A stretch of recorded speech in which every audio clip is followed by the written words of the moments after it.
Okay, so we're live. It's 1 o'clock, 1:03 actually. It is 7/27, 2025. And sorry I'm a little late. Let's see here. We got Deb's in the house. Hi Deb, how are you? Good to see you. Sweet dude Chibi's in here. Good to see you, sweet dude. Miranda's in here. Hey Miranda, how are you? There's Lisa Joe. Hi Lisa Joe, how are you? Good to see you. Paula's in here. Paula's amazing. If you emailed me, I'm sorry I didn't get back in touch with you. Uh, Heather's in here. There's Heather. Hi Heather, how are you? Hope you're feeling well. I got Heather's GoFundMe thing scrolling across the bottom here, so that's in the chat. Who else is in here? Um, let's see here. Um, Mustang's in here. There's Mustang right there. Hi Mustang, how are you? Good to see you. West Side Crime Show is here. Good to see West Side Crime Show. I think I know who that is, but I'm not sure. Karen Lee's in here. Hey Karen Lee, I was just over there on Manimals chat for a couple of minutes. You may pass out. Hope you're well. All right, so that's it for now. That's good enough. Hope everybody's doing well. Let me scroll back down to the bottom here. It's good to see everybody. Hope everybody's had a good week so far. Yeah, it's 2025 already. I'm surprised I didn't say 2024. That's too funny. All right, let me play an intro and I'll be hold on a second. Be right back. Whoop. Be right back. Let me play this and I'll be right back and we'll go over some of the cases of the week, especially some of the stuff that we've been following for the last several years or so. But let me which one am I doing here? I should know this shit by now. We'll play this one here. No, yeah, this one here. Be right back.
All right, so that's the end of that. Nicole Watson here too. She just popped in. I just saw Melissa Walcott. Good to see you. I haven't seen you for a while. Good to see you. Hope you're doing well. So Deb's in here too. Good to see Deb. If anybody else sneaks in, sorry. Let me have my face here. Very good. But good to see everybody. Hope Heather's doing well. Hope you're feeling okay, Heather. Always good to see Heather here. All right, so let's get going. A lot of shit this week. Holy crap. My good Lord. Everybody's dying. We have some trials that have ended. Where is Dino? True. Good idea. He's probably out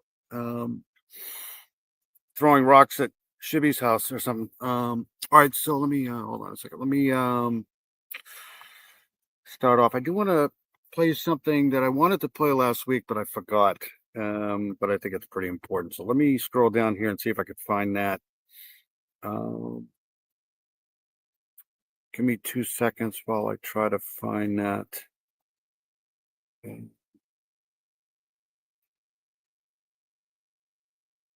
We did the Dior thing last week, right? Dior Kunst last week.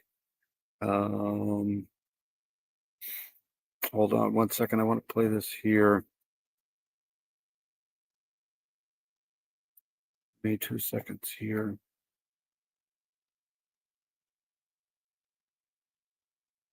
I guess I could have just looked this up. 1 second here.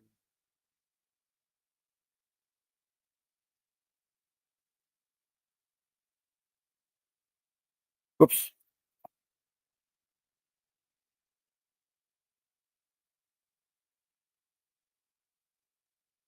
One second more here.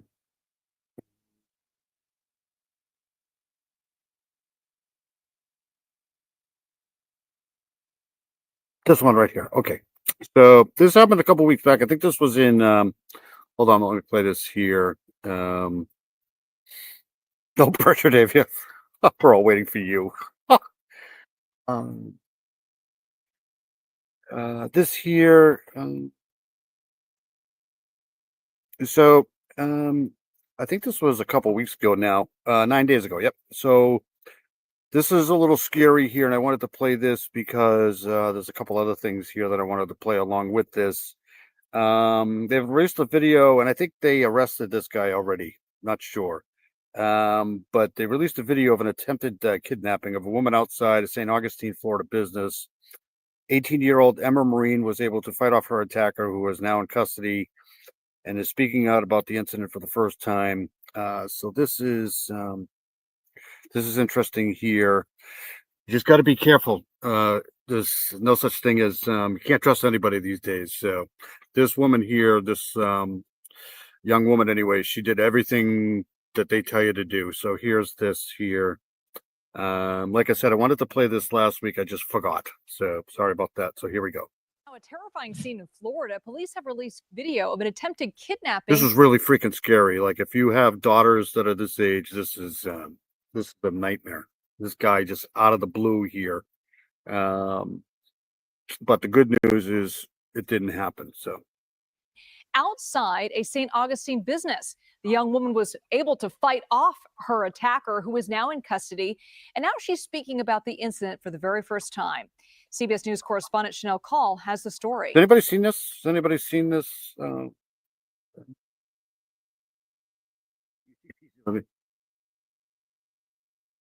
Yeah, I'll get to the Aussie thing later, I think. Well, this video is chilling. Take a look. You'll see the victim here, 18-year-old Emma Marine, get dragged out of this shop by this man, who police have now identified as 31-year-old Theodore Michael Tundador. The man that you see in the video here tries to shove her into his vehicle. It's pretty brazen. He went in there. I think he went into this place. She was working here. He went into this place of employment, and then he just grabbed her. And watch this. She does everything. She screams, yells. I mean, this is the middle of daylight here. As she screams and fights back, ultimately she was able in that truck. If she lets him get her in that truck, nobody probably sees her again. This is just awful. Get away. And in an interview with the St. Johns County Sheriff's Office, she talked about what led up to that moment. It was just a normal day. Just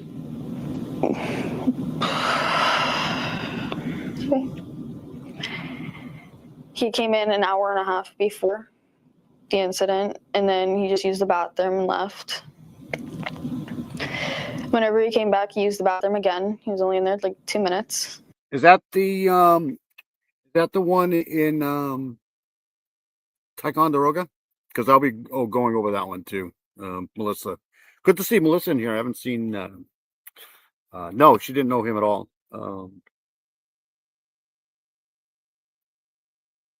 Came out, looked around for a minute, and then he went behind the counter and then just started grabbing stuff, throwing it around, and started putting stuff in his pockets. And then the entire time I'm asking him to go to the other side of the counter, and I'm asking him if he's going to be paying for all the product, and he's saying he is. And then eventually we go over by the front by the counter, and he tries going for the front door. So I block his way, and then he said, "What are you going to do about it?" Hey, JP, good to see you. Forgotten Artist is in here. Feel free to throw your channels in here. So that was the one near you. Yeah, I'll be going over that soon too. Have you guys seen the clip where a guy in the drive-thru tries to zip tie a barrister while he's handling her money for his order? And no, I haven't seen that one either. And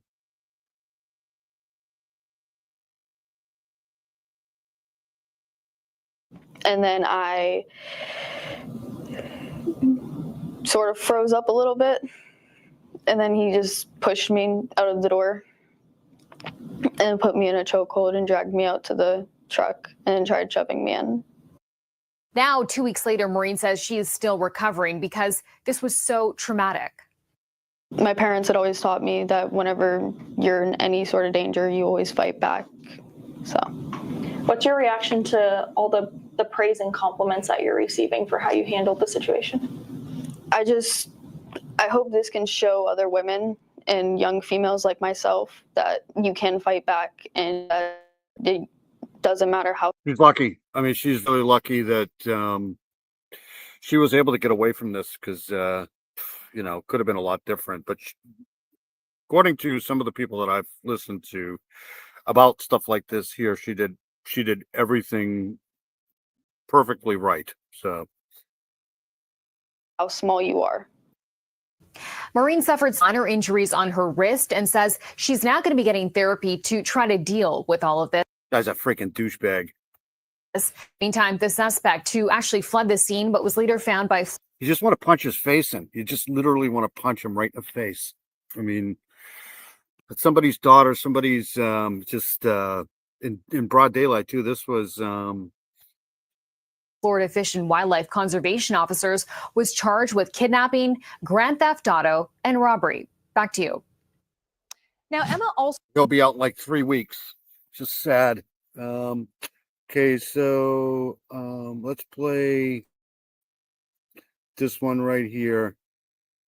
This is the one I wanted to play here. So this is Well, the John's... So this is here are some self-defense tips following an attempted kidnapping. This is somebody going over owner of a women's defense company in Jacksonville says the first step is defending yourself in a kidnapping is be aware. So let's play this here. County Sheriff's Office is applauding a young woman who fought off a man who tried to kidnap her last month. It was caught on camera, and we do want to warn you that you may find this video disturbing. This happened at a business on State Road 206 on June 29th when deputies say a person... Carol's here? Where's Carol? There's Carol. Hi, Carol. How are you? Good to see you.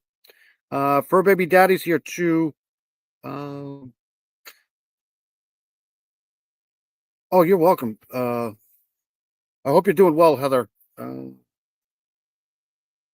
Yeah, that's crazy. I haven't heard from Dee Dee or Charles at all. I tried to go on to Dee Dee's live yesterday morning, and I don't think she had one. I think she was working alone. Called 911 to report a man trying to force a woman inside of a vehicle.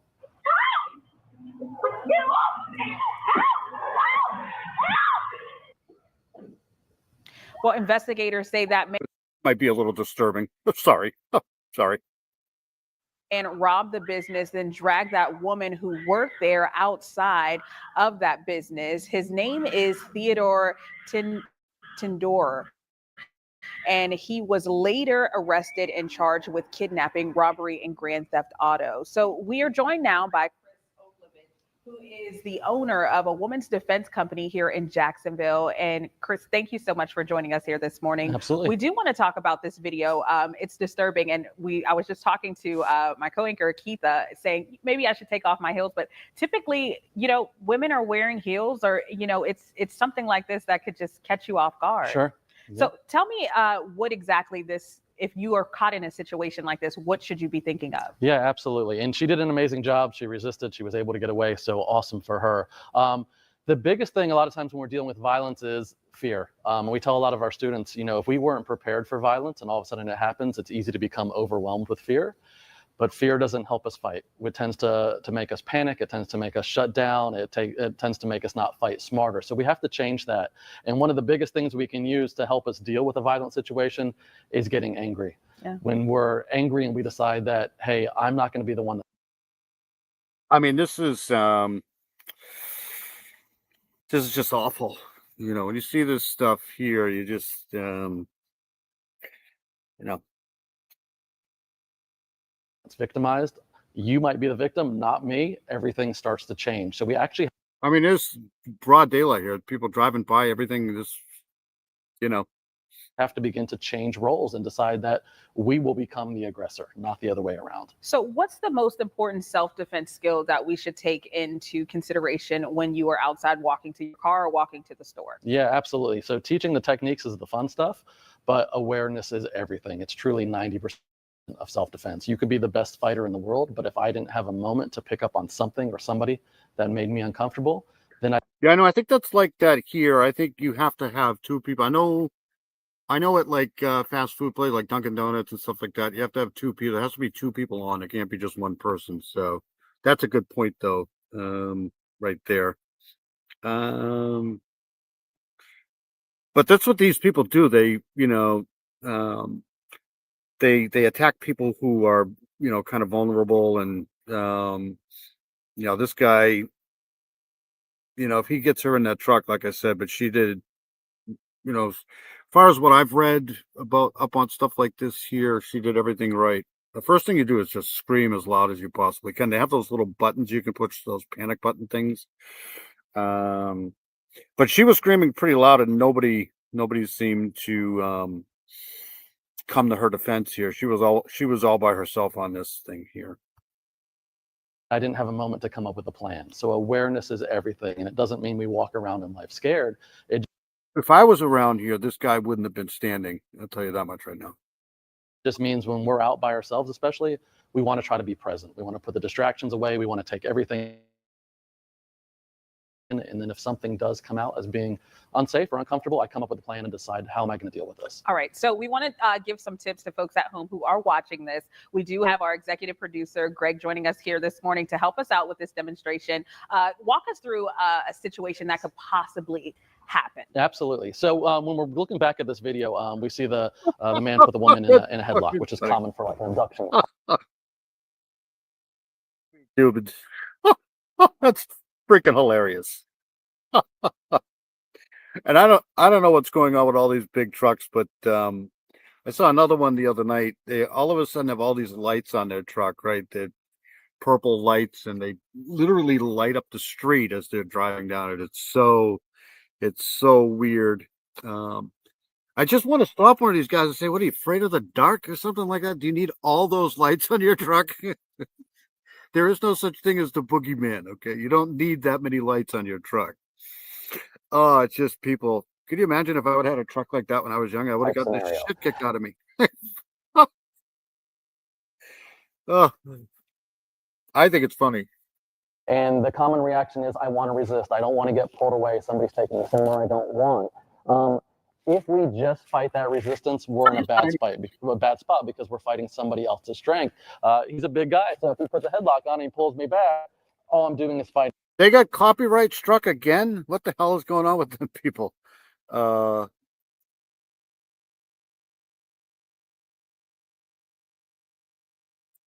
Yes, absolutely. That sucks that they got copyright struck. Maybe that's why she didn't have her live this morning.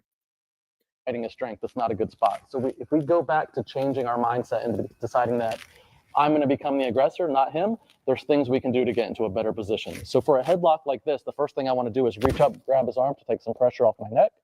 I want to try to step behind him. I want to try to stop his movement from being able to take me away. So all I'm going to do is push my hips out to the side and a big step behind. Now if he continues to try to take me away, he's likely going to trip over this leg, but I'm in a better position for strikes.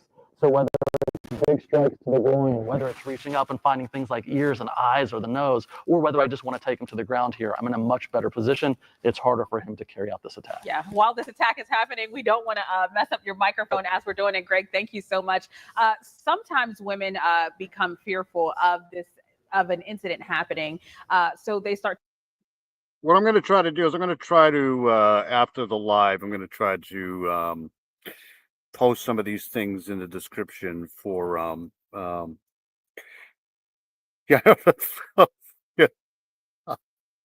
You know, they expect people just to do all of this stuff while they're in panic mode. The girl that was getting kidnapped here, she did everything right. She, the best thing to do is just scream your freaking head off. That's the best thing, probably.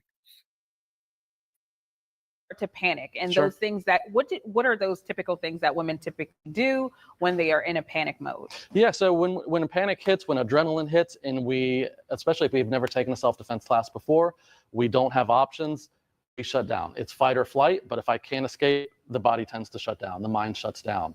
So again, that's where going back to anger, like, how dare you put your hands on me? How dare you threaten me? How dare you try to take me away from my family or what's important to me?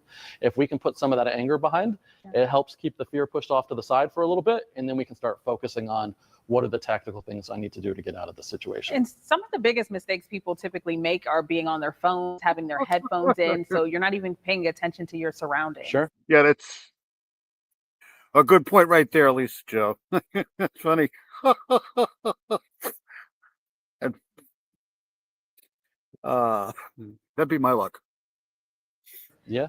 And those are things that you should definitely do. Absolutely. Criminals are always looking, who's the easiest target? Who's the easiest person I can carry out this crime on and get away with it? So if it's somebody that's staring at their phone or somebody that's totally not paying attention, maybe you got a million things on the to-do list, it makes us an easy target for somebody. Chris, thank you so much. The Women's Defense Company, if you are interested in learning. The problem is like, the court system will probably get this guy and he'll probably be without in, 2 or 3 weeks and then out. And so I just wanted to play this because I think it was, awesome that she got away, for one, and two, there's certain things that you can do. I'm going to try to remind myself to put some of those things in the description because there's a pretty good link that you can go to. I forget the name of it. But anyways, okay, let's move on to something else here.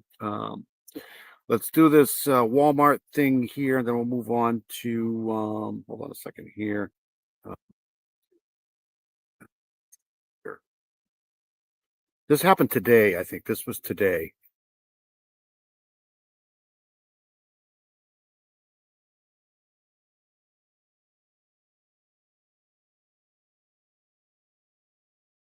I think they had happened 11 injured in a Walmart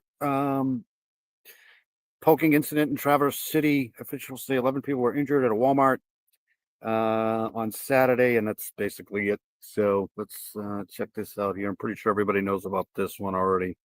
This is in Detroit. With a breaking news alert. 10 breaking news out of Traverse City, a stabbing spree at a Walmart leaving 11 people injured. Thank you so much for joining us. I'm Rudolph Sinaida. If you're familiar with Traverse City, this is the Walmart right off US 31. All of this unfolding around 5 p.m. today. We did get an update from the Grand Traverse County Sheriff's Office tonight. Here is what we know right now. As I mentioned, 11 people currently being treated. 6 of the victims are men, 5 women. At least 3 had to have surgery tonight.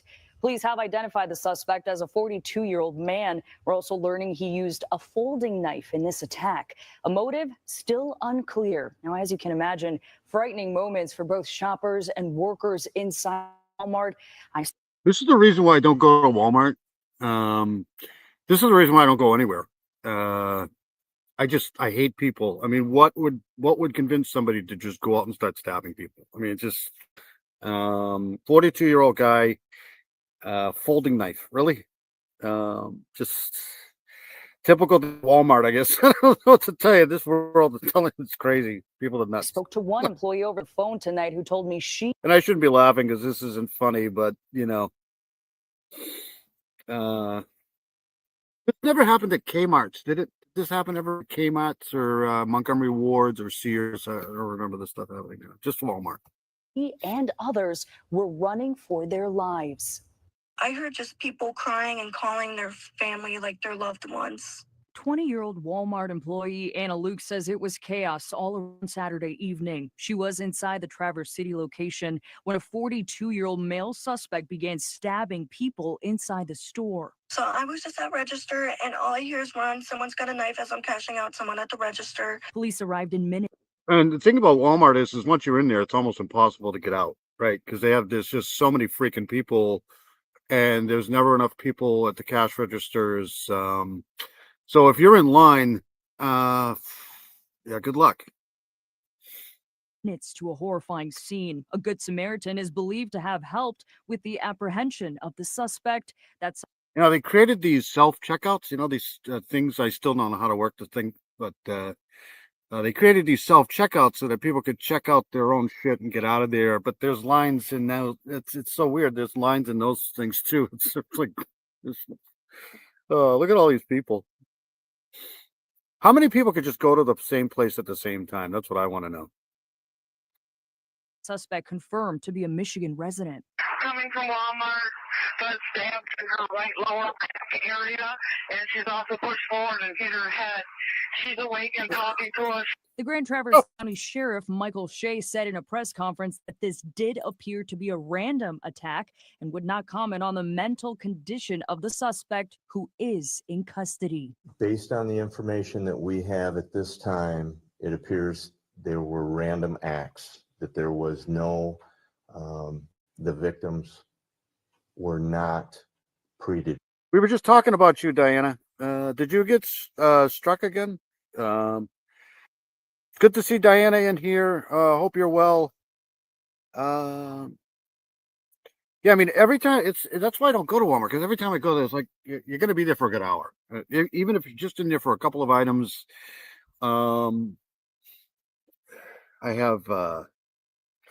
I always get the longest line. That's why I never change lanes, because I used to do that. I used to, there's not much people over there, so I'm going to go over there, and then as soon as I change lanes, the cash register dies or something. It's just stay away from Walmart. That's what I would do. Determined. And again, that's based on the information we have at this time. At least 11 people were stabbed with an apparent folding knife, 6 still in critical condition as of Saturday evening. Munson Healthcare posted to their social media that they are treating the 11 victims. I just ran. I ran.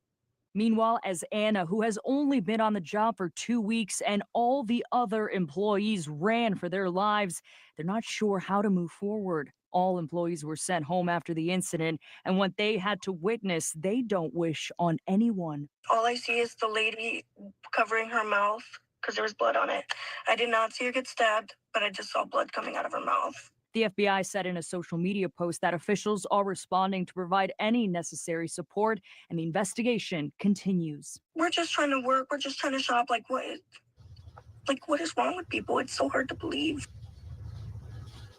Just a terrifying situation for everyone involved. Governor Gretchen Whitmer taking to Twitter, also known as X, also weighing in. The governor saying, "I'm in touch with law enforcement about the horrible news out of Traverse City. Our thoughts are with the victims and the community reeling from this brutal act of violence.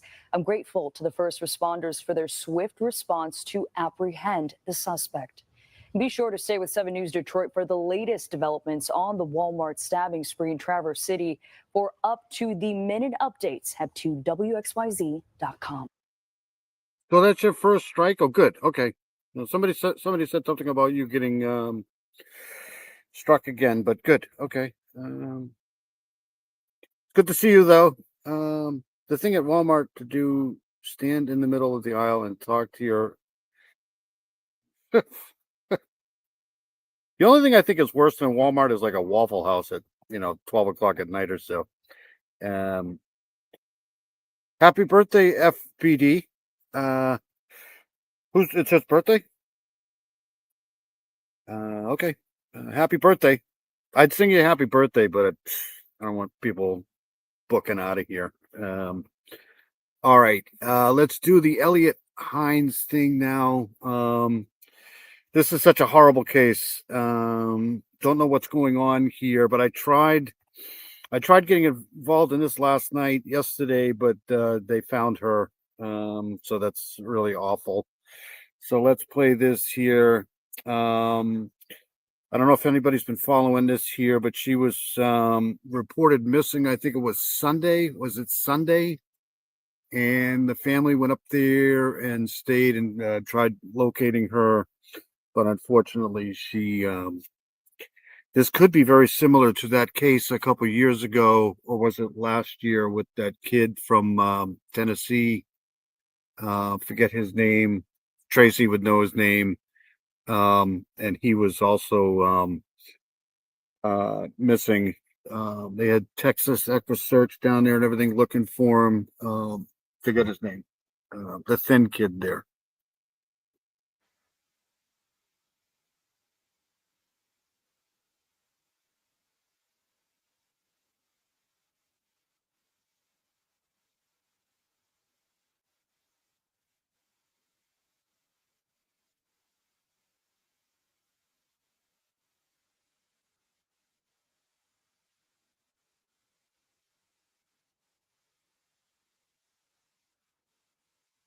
Oops, I should probably share this. Hold on a second. Sorry. I was trying to find that kid last year there, the college kid.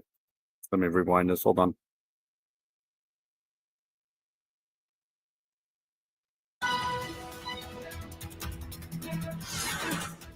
Good evening. Breaking news tonight. After days of searching, we are saddened to report that the body of the missing 22-year-old Elliot Hines has been found.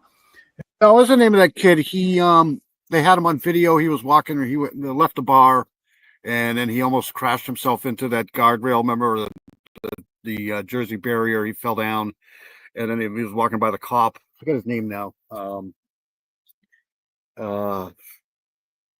It was around 10:30 this morning when Hines's body was recovered from the Mississippi River near Brownsville, Minnesota. The call came in from a fisherman who reported he located a body just south of the Lawrence Lake Marina. Now, here is where Elliot was last seen on Sunday, July 20th at about 3. I was down in here on Front Street trying to figure out where she could have gone, but this is a pretty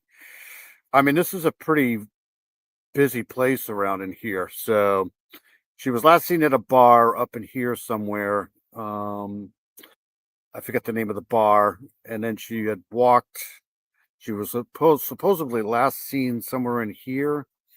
But then she was found in the river somewhere, a good distance away from Front Street. So I don't know what could have happened, but my guess, they're going to do an autopsy on her and find out what happened. But my opinion, she probably just fell in. I don't know how that's supposed. Like 3:30 in the morning, I think. 22 a.m. She was walking southbound on the 500 block of Front Street. 3 days later, her body was recovered about 7 miles south of where she was last seen. Again, recovered from the river near the Lawrence Lake Marina. That was in Brownsville. I mean, that's far from where she was. So I don't know how she was. This is kind of strange. Hold on a second. So she was down in here. Actually, over in here somewhere, I think. I'll have to map this out. But strange for her to be up in here. That was in Brownsville. Now, the La Crosse police are still trying to find out what happened. They are awaiting results of an autopsy for an official cause of death. Right now, we bring in our own Crystal Flintrop to take a look at the time. You guys are all awesome. I really appreciate everybody coming in, watching me every Saturday, early Sunday morning. Just want to thank everybody for hanging out here. Timeline of Elliot's disappearance and the days that followed. Crystal. It started early Sunday morning. Just before 2:30 a.m., Elliot Hines left Bronco's Bar in downtown La Crosse. I mean, I don't want to, she was probably pretty slammed. I mean, she was at the bar till, but who knows? So she was 22, Caucasian, blue, blonde, 5'4", 120 pounds. my heart breaks for the mom because the mom was on talking all week about trying to find her, and it just sucks.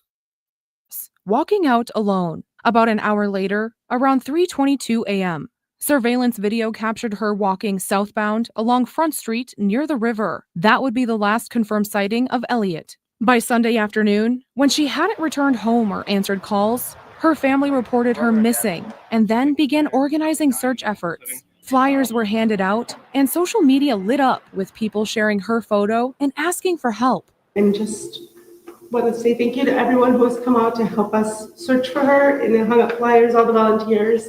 Viterbo's been really great supporting. I mean, this mom is just got to be beside herself. This just sucks. You just feel for these people. Just, you can't make this shit up, right? Us. On Monday and Tuesday, the search intensified. Police asked residents and businesses to check any cameras for signs of Elliott between 2 and 6 a.m. that Sunday. Then Wednesday morning, just after 10:15, a fisherman called 911 after spotting a body in the Mississippi River just south of Lawrence Lake Marina in Brownsville, Minnesota. It was confirmed to be Elliott Hines. Reporting in La Crosse, I'm Crystal Flintrop. Now, News 19 reached out to the La Crosse police for comment and received this response from La Crosse Police Chief Sean Coudron, who issued this statement. This was not the outcome we had hoped for throughout this search. Our thoughts are with Elliott's family, friends, and those who knew Elliott. We are grateful for the outpouring of support from so many within the La Crosse. What did they say? Did they say, hold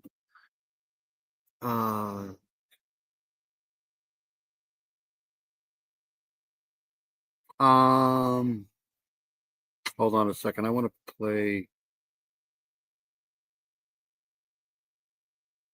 Cross, walking out alone. About an hour later, around 3:22 a.m., surveillance video. So there she was there. I was able to find this little patch of, this was on Monday, of where she was here.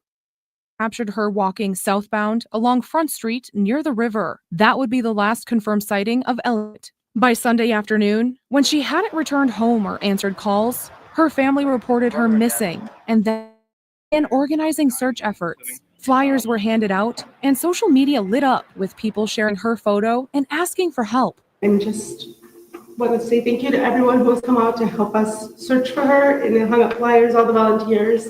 Viterbo's been really great supporting us. On Monday and Tuesday, the search intensified. Police asked residents and businesses to check any cameras for signs of Elliott between 2 and 6 a.m. that Sunday. Then Wednesday morning, just after 10:15, a fisherman called 911 after spotting a body in the Mississippi River just south of Lawrence Lake Marina in Brownsville. Okay, so Lawrence Lake, let's just say Marina, Lawrence Lake Marina, Minnesota. It was confirmed to be Elliott Hines. Reporting in La Crosse, I'm Crystal Flintrop. Now, News 19 reached out to the La Crosse police for comment and received this response from La Crosse Police Chief Sean Coudron, who issued this statement. This was not the outcome we had hoped for throughout this search. Our thoughts are with Elliott's family, friends, and those who knew Elliott. We are grateful for the outpouring of support from so many within the La Crosse community. The state of Wisconsin, locate Elliott. All right, hold on a second. I want to get a good idea of where this is here. Hold on 1 second. That's there's a Lawrence Lake up by me, but it's up where the Mississippi starts. So this is Lawrence Lake Marina here. So this is where she was last seen. This is right around Front Street. So this is all, wow, this is 17 minutes away. The Lawrence Lake Marina, right? So right here.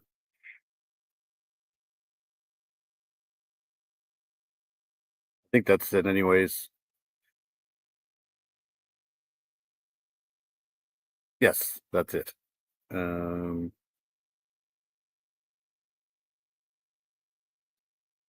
Yeah, this is not good.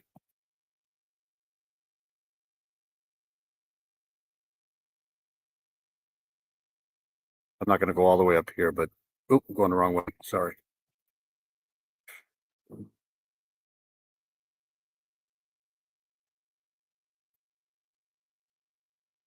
You think it would take, I mean, I hate to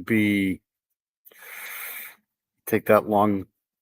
How many days? 1, 2, 3 days to float all the way down here. I don't know, it's just sad. It sucks. I'll keep an eye on that though, because I think they did an autopsy on her.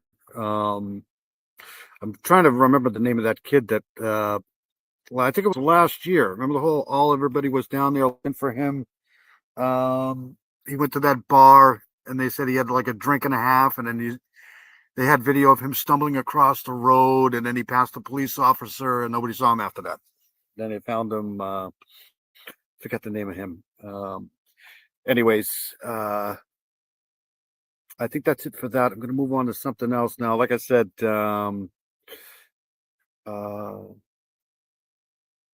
let me see what I'm going to do now here. I guess we can play this here.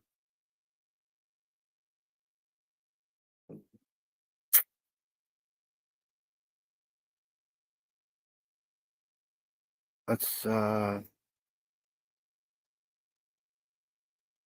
on to something else here. Okay, hold on. Sorry, I'm trying to do some shit here. Dylan Rounds, no. Oh shit, I'll have to remember the name. All right, so let's move on to something else here. I want to do this. Hold on 1 second. Guess who's back in the news again? All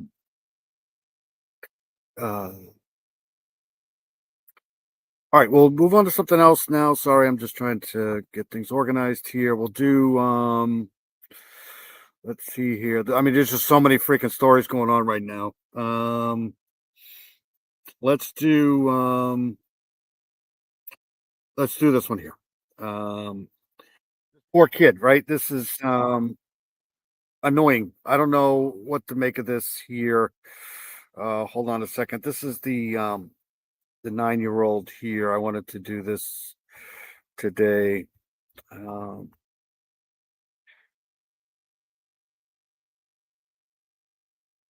So this is the case of Luciano Fratolin, accused of unaliving her and reporting her missing while on vacation, has been turned over for grand jury action, according to the Ticonderoga Town Court.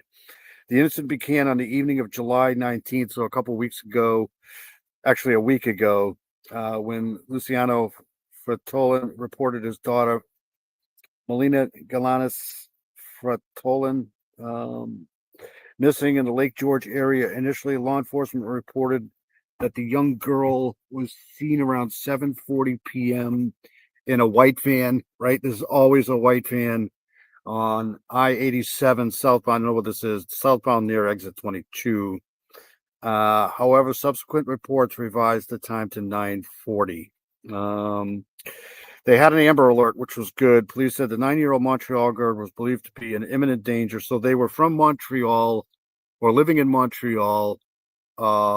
And after her body was discovered, investigators stated there was no indication of abduction and noticed inconsistencies in her father accounts of events. So I believe they've arrested him. And let me back this up again here. This is a really weird thing here. So I'll play this one here. This was done, when was this done? This was done July 25th. So we'll do this one here. This is just awful. Terrible. Amber Alert has been issued out of Lake George. The little girl you see on your screen right here, this is 9-year-old Melina Galanis Fratolin. She was last seen in a white van heading south on I-87 near exit 22 at 9:40 on Saturday. Riley The Strain. Amber Alert That's was him. issued around 1:30. Who did that? Who found that name? Thank you very much, because it would have taken me forever to find that. Riley Strain. Yep. Remember he went missing, and then they found him like a week or two later. I think this is going to be kind of like the same thing, but you never know. Thank you, Nicole. Thank you so much. I was having brain hurt because I was trying to figure out. I was thinking Dylan Rounds too, but it wasn't Dylan Rounds. All right. So anyways, let's go to this. 9 years old, last seen wearing shorts, blue and white shirt. I actually got an alert on this girl here because I'm so close. But just sucks. I know exactly where this is. This morning, Melina is of Indian ethnicity and she has brown hair. She was last seen wearing shorts, a blue and white striped t-shirt, and white Adidas sneakers at the time of her disappearance. Police believe she is in imminent danger of harm or of death.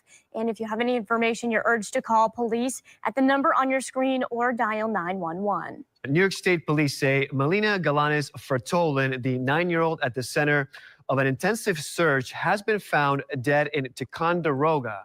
State police say that her father had conflicting statements. CBS 6's Sean Cavanaugh has more from Ticonderoga. At around 4:30 p.m. on Sunday, state police told us that 9-year-old Melina Fertolin, who was allegedly abducted. I don't think so. I don't think they ever found Dylan Rounds. I know that they got somebody in prison for it, though. There's always a white van.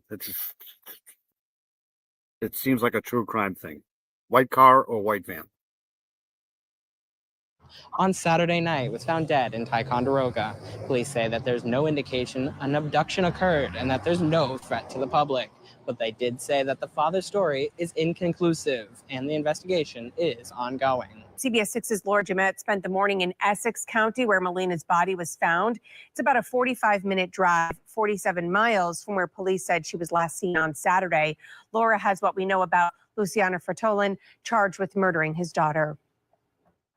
I'm Laura Jemet reporting from outside the Essex County Jail in Lewis, New York, where Luciano Fertolin spent the night in custody. He's the father of Melina Fertolin, who was found dead in Ticonderoga Sunday after an Amber Alert. Her father reported her missing Saturday night and told police she was abducted near Lake George. Police say there were inconsistencies in his account of events. Melina's body was found about 47 miles away from where she was said to be last seen, about a 45-minute drive. According to the website For Gambella Coffee, Luciano Fertolin is the founder and spends much of his time in Montreal. Fertolin is described as the son of an Ethiopian mother and Italian father, born in the remote Ethiopian village of Gambella, spending time at the family's coffee plantation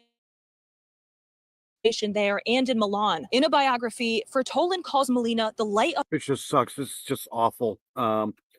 Is JCN in here? Yes, there she is. Hey, JCN, good to see you. JCN's got a great channel. So doesn't Dirty Diana. There's a lot of great people in here and great channels. I don't know. It's a strange case. I don't know why he would have done that, but there's a guy around my area who drives a dilapidated white van and he painted an ice cream cone on it and wrote "Caution, children at play." Sick fucking piece of shit. Absolutely. I don't know what's going on with this particular guy here in this case here, but it's just really strange. Because it's not like well, I'll let the video do the talking. Of his life and inspiration for everything. Again, Melina was found dead Sunday afternoon in Ticonderoga, less than 24 hours after the Amber Alert was issued. Police say 9-year-old Melina and her father. This poor kid. And it's just, this stuff here really bothers me. This is, why would you do this? Like, this is, allegedly, right? I mean, who knows? But just absolutely insane.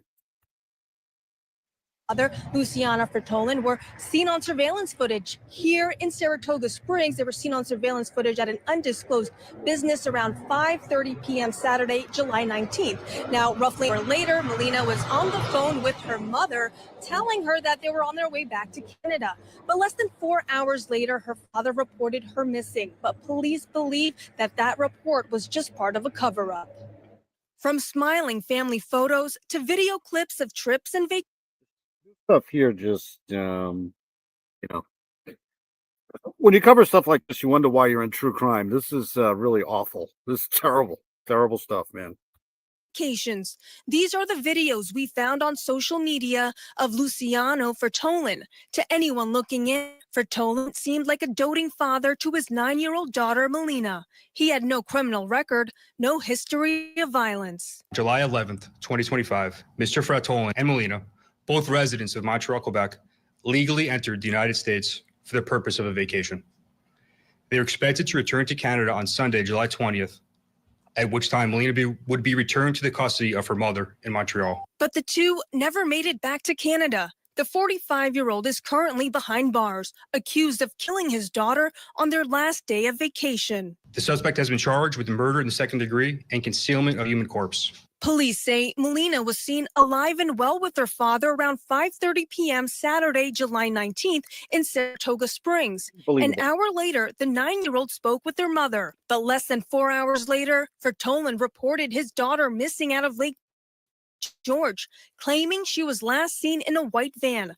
But police say his story wasn't adding up, and the evidence quickly pointed at him. On Sunday, July 20th, a search detail comprised of officers from multiple agencies conducted an organized search in the town of Ticonderoga, New York, in an area Mr. Fertolin was suspected of having visited. During that search detail, at approximately 10:50, members of the New York State Police Force. Mama Duck is here. Where's Mama Duck? Hey, Mama Duck, how are you? Good to see you. Yeah, I've been to Saratoga Springs millions of times. We go see concerts up there all the time. Haven't been up there for a while, but good to see JCN in here too. Let me know if anybody needs a wrench or wants a wrench. That way you can post your channels in here. There's a lot of great creators in here. Paula's in here.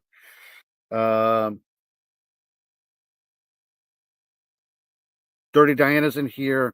Got JCN in here. JCN's awesome. I did want to cover that case JCN was talking about last week. Brianna.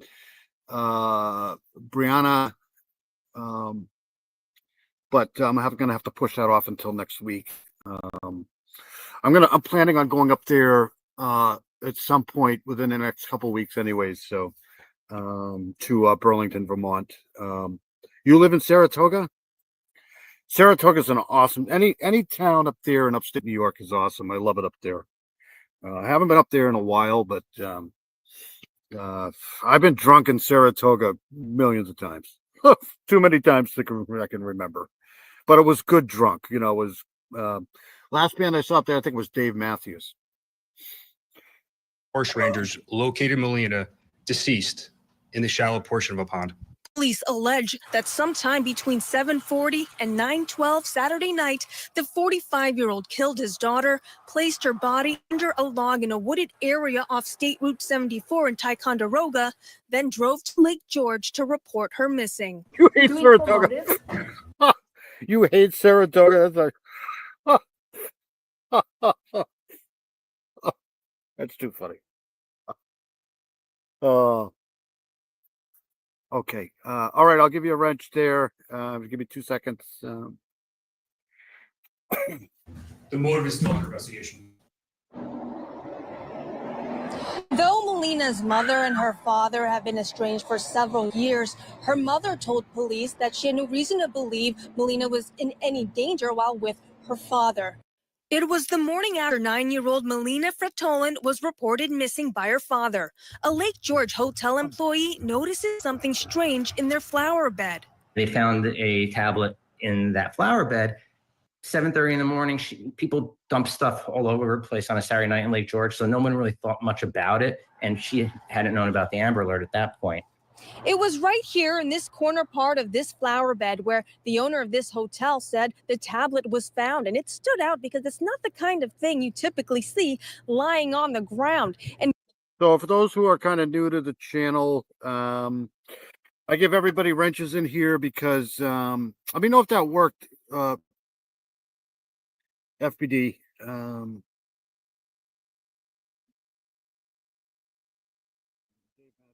Last week. 3-day concert now. I don't think I could sit through a Dave Matthews concert for 3 days. I just don't think I could do that. 1 day is enough. Like a few hours. just kidding. But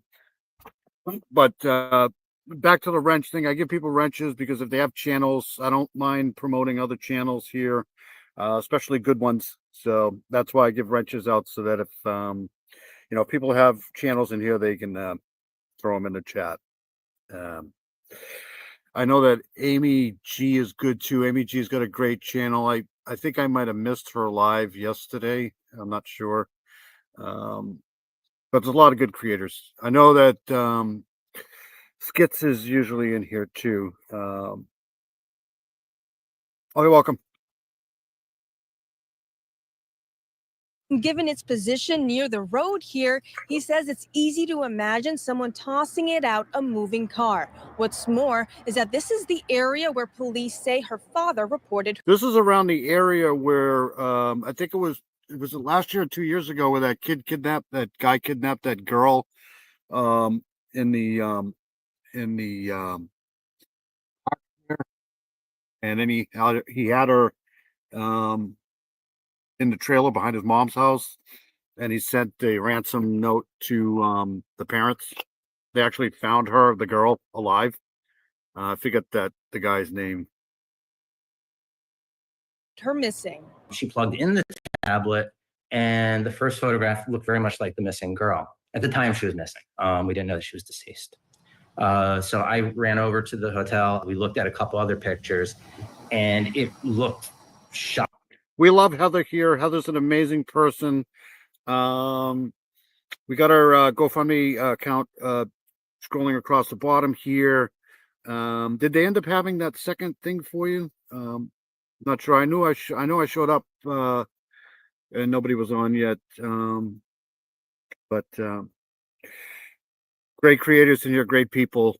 Heather's amazing. Awesome people. Shockingly similar to the little girl they were looking for. Rob Gregor was The Chinese food up there sucks. If you go over there and try to order Chinese food, man, it's just not the same. It's terrible. Floored, shocked that they may have just stumbled across a key piece of evidence. So we called law enforcement. The Warren County Sheriff arrived. So he called in another investigator from Warren County, who then called in the state police. They were in our office and went through the tablet, and they took it into evidence. Newly released autopsy. It's called the hook. You give them a wrench, they come back. No, oh, yeah. Where is Charlotte? Charlotte was here last week. Oh, you haven't? Okay.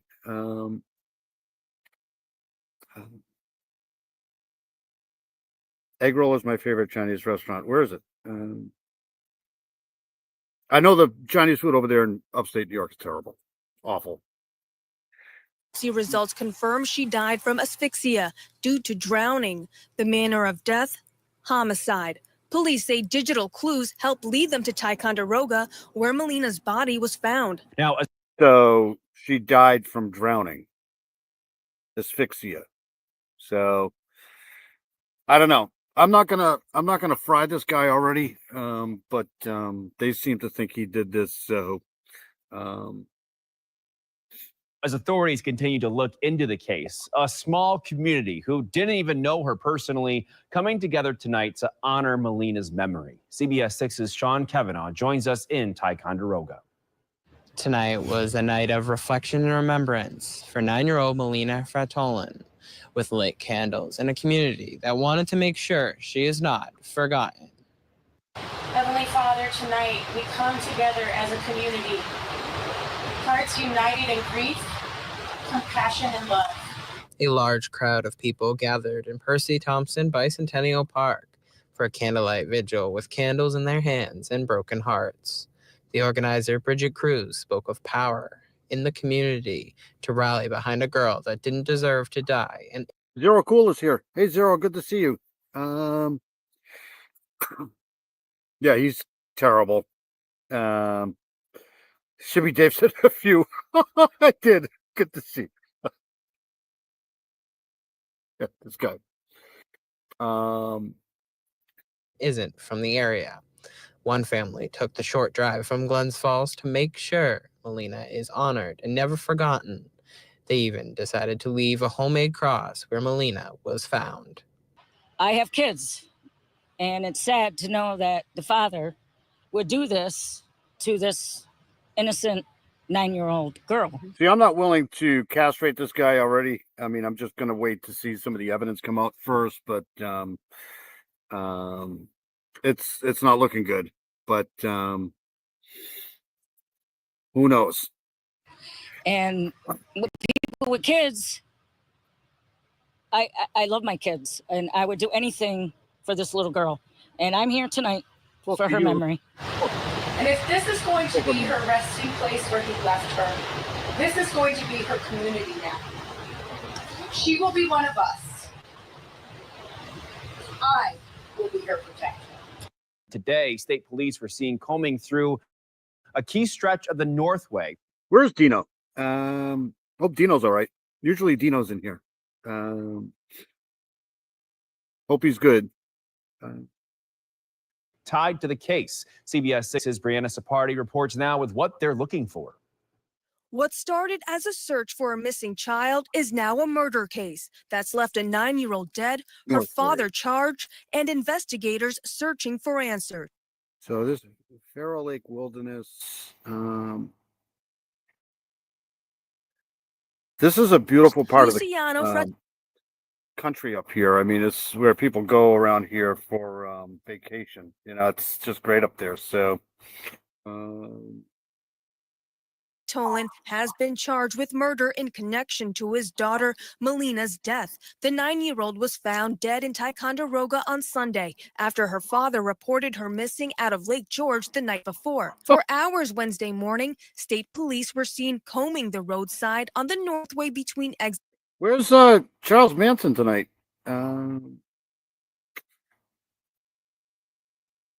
It's 28 and 20.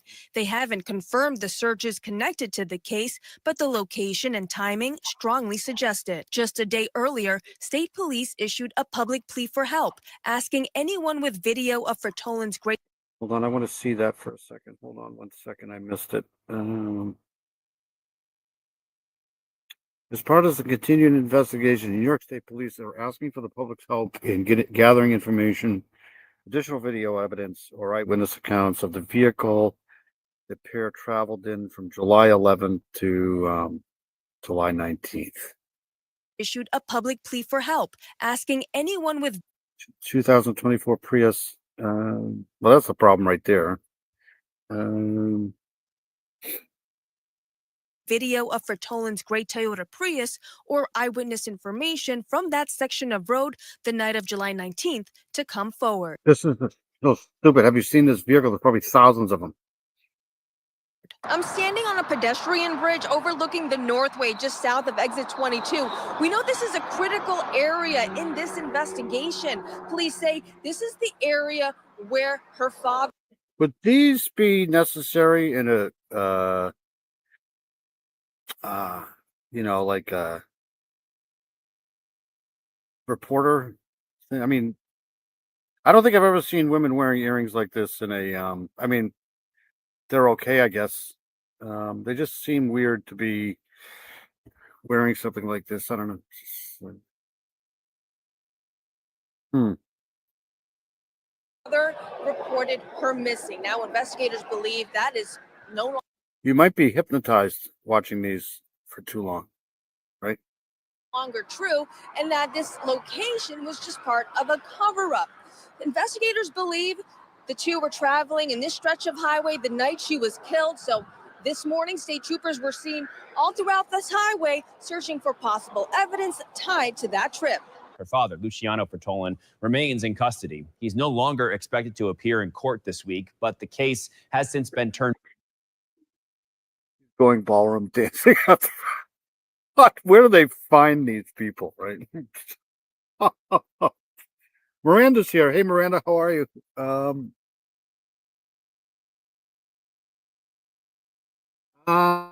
Is that the case I'm going to cover next, I think?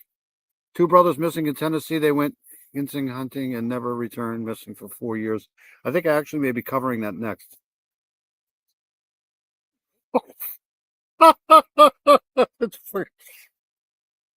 Here we go with the feet thing again. I wouldn't doubt if she was wearing heels. I mean, This is a highway that never ends here. Like there's no such thing as an exit. I've been on these highways before. There's nothing to see at all. Upstate New York is gorgeous, though. Turned over to a So they got this turned over to a grand jury. I can't wait. I should be able to get this fairly soon. This indictment here. I wonder if it's ready. I'm not going to check now, but once I get this grand jury indictment here, I'll try to do another on this here. But a grand jury. According to a now deleted webpage, Fratolin is the founder of Gambella Coffee. It's a company based in Montreal. In a biography on his business's website, he described Melina as the quote, you know what that is, Shibby? He arrived in a house on a horse and chariot. The fuck? light of his life. His bio also says he's the son of an Ethiopian mother and an Italian father. He was born in the small remote village. How does that happen? An Ethiopian and a Italian. Of Gambella, Fratolin was reportedly a prominent businessman in Ethiopia. According to the Montreal Gazette, a friend of Fratolin told them he truly loved his daughter, but didn't like the idea of being tied down, adding that Fratolin's main... What the... Why? I mean, 9 years old. I mean, if he... I don't understand this at all. I mean, if he was worried about being tied down... she's 9 years old. I mean, I'm going to have to wait to see the grand jury. I'm going to have to wait to see some more evidence before I convince myself that this guy's guilty. But it's not looking good for him because I just don't know. We'll do one more on this here. This was 3 days ago. The autopsy revealed here.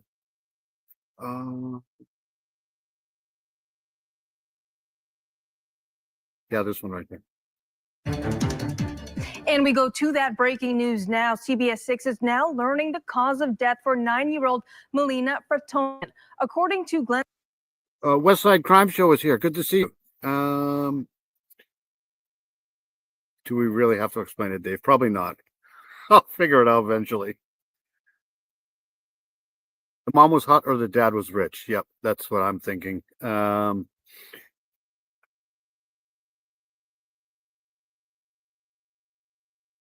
Where you live, more gorgeous, New Hampshire? No, it's the same shit here in New Hampshire. I actually like upstate New York a little bit more than I like New Hampshire. I love the Finger Lakes. Been there. Lake George is just amazing.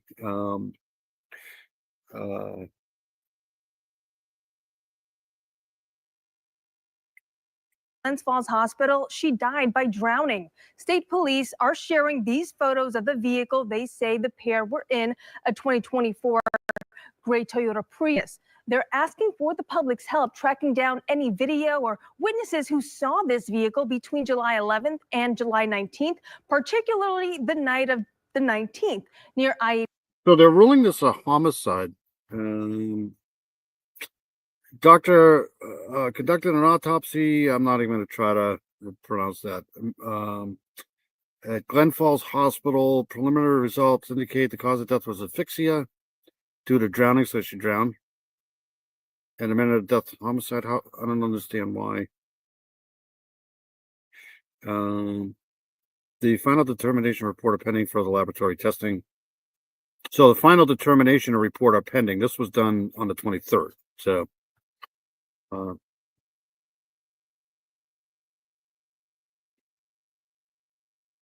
87, the Northway between exits 28 through exits 20. Authorities believe her father staged her disappearance to cover up her death.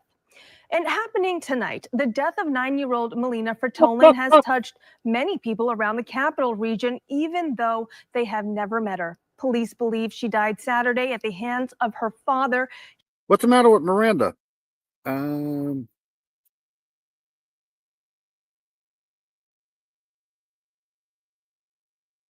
Appreciate any feedback on this official music video when anyone gets the chance. I'll check it out right after this, buddy. What's going on with Miranda?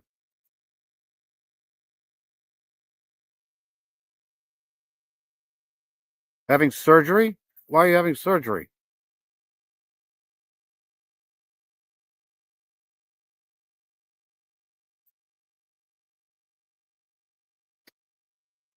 Let me know why you're having surgery. He's now charged with murder. We will have even more new details on this investigation in a couple minutes. Since everybody in the chat's having surgery, I think I'll have surgery too.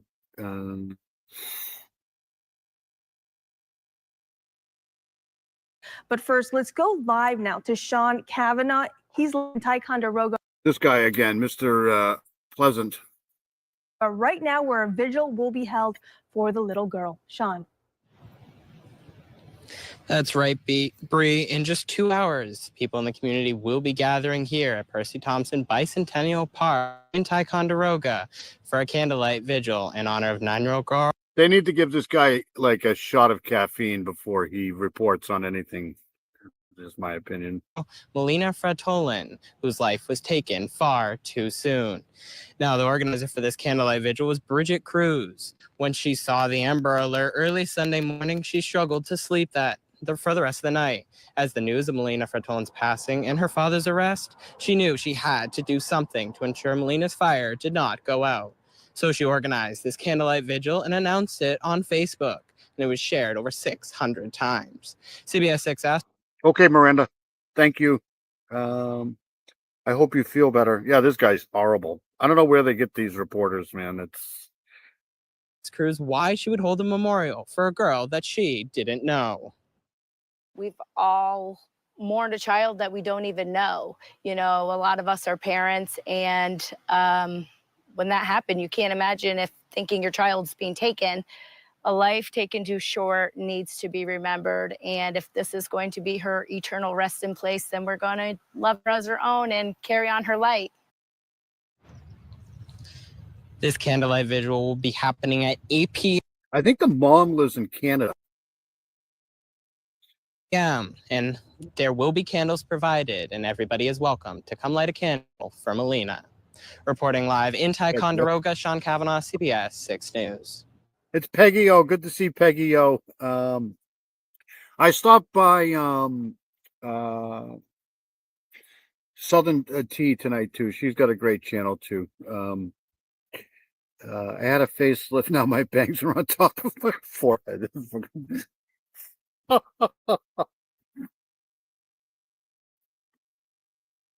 Good to see you, Peggy O.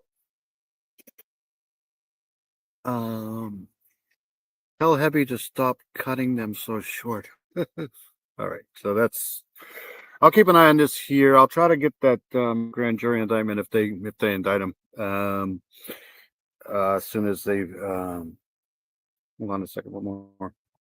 Friend of Luciano for reacts murder. This was 4 days ago.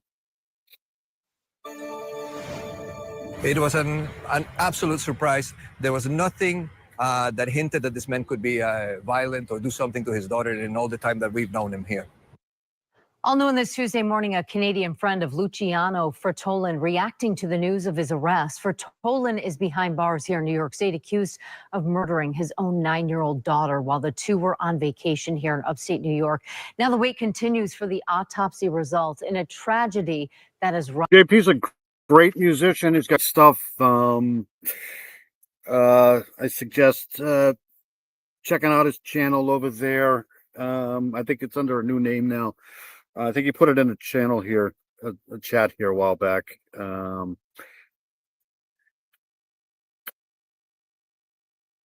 Yes, we hope you're well too, Peggy O, for sure. Rocked this region, and they believe, New York State police believe, that Fratolin staged his daughter Melina's disappearance, originally an Amber Alert, all as a cover-up.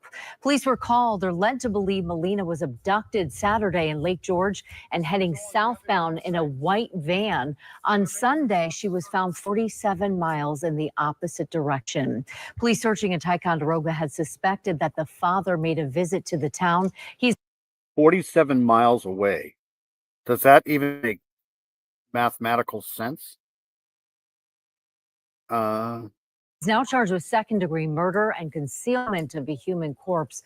A shocking outcome. Fertolin seemed like a loving father to his 9-year-old child, according to authorities. He had no criminal record, no history of violence. Do we know a motive? The motive is still under investigation.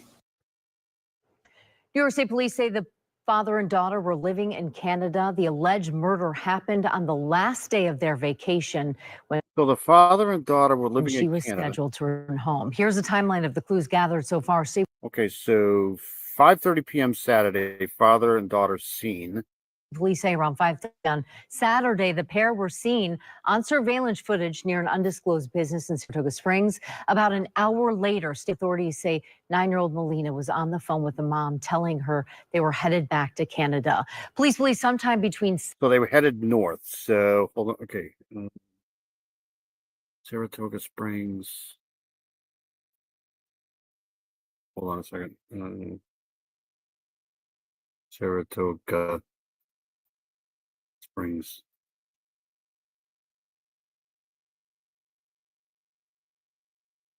Okay. So that's about an hour and 17 minutes away from Ticonderoga. So 7:40 and 9:12 Saturday night, the 45-year-old killed his daughter, placed her body underneath a log in a wooded area off State Route 74 in Ticonderoga, then drove to Lake George to report her missing. What? We've all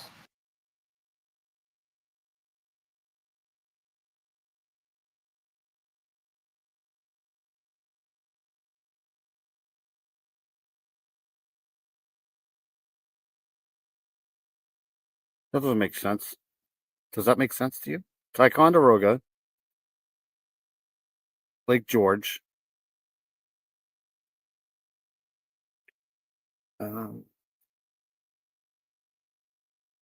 mourn a child that we don't even know. You know, a lot of us are parents, and when that happened, you can't imagine if thinking your child's being taken. A life taken too short needs to be remembered, and if this is going to be her eternal rest in place, then we're going to love her as her own and carry on her light.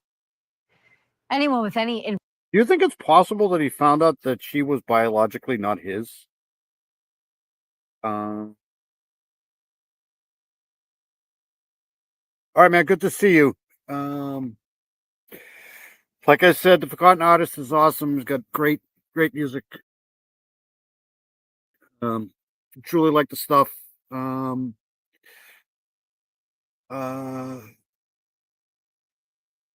You're covering up something you did to her. Yep. information about this case is asked to contact New York State Police immediately. Meanwhile, we are expecting a vigil tonight. The small community of Ticonderoga. That was the woman who's Right, so let me get out of this here. I'm going to throw this map up here really quick.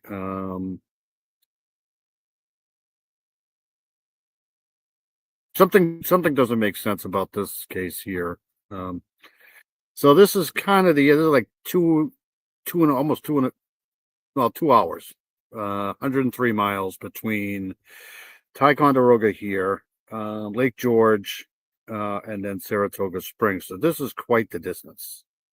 Round trip, this is 4 hours, right? So, and then Canada, whoops.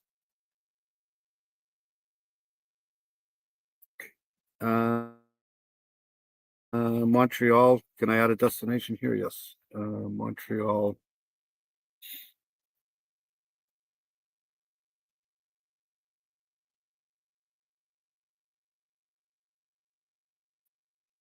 Four hours. Almost 5 hours. So this is a lot of freaking driving here. I don't know what was going on. But I know that he had a coffee shop or something up in here.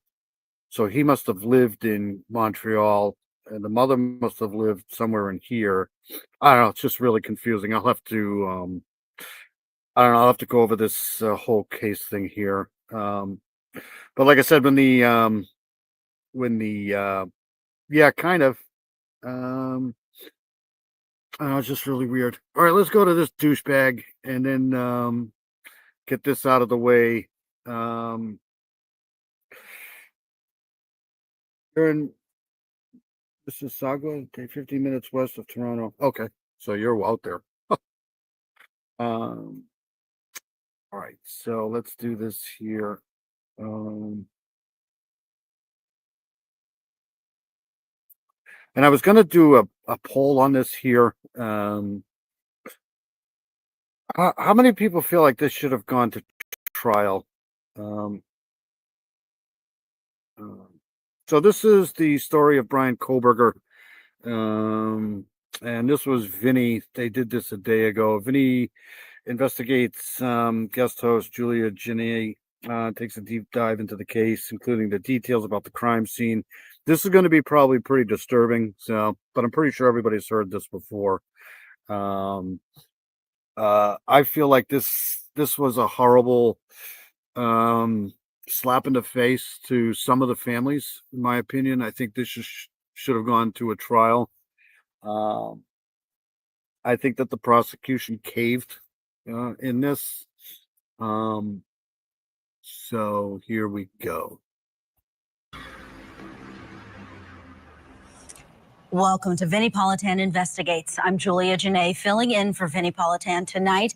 We are taking a closer look at the case of 4 University of Idaho students who were killed in their sleep, a case that has drawn so many questions from the public, from family members, and now we're getting more.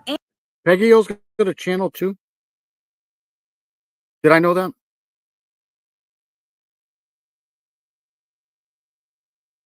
Answers post a sentencing of the killer. Here's the story. In the early morning hours of November 13th, 2022, a brutal horror unfolded in the quiet college town of Moscow, Idaho. 4 University of Idaho students, Kaylee Consalves, Madison Mogan, Xana Kernodle, and Ethan Chapin, were savagely stabbed to death in their off-campus home. And the man arrested and charged was Brian Koberger, who had studied criminology in grad school. Prosecutors said they accumulated a significant amount of evidence, including DNA, cell phone records, surveillance video, and a knife sheath.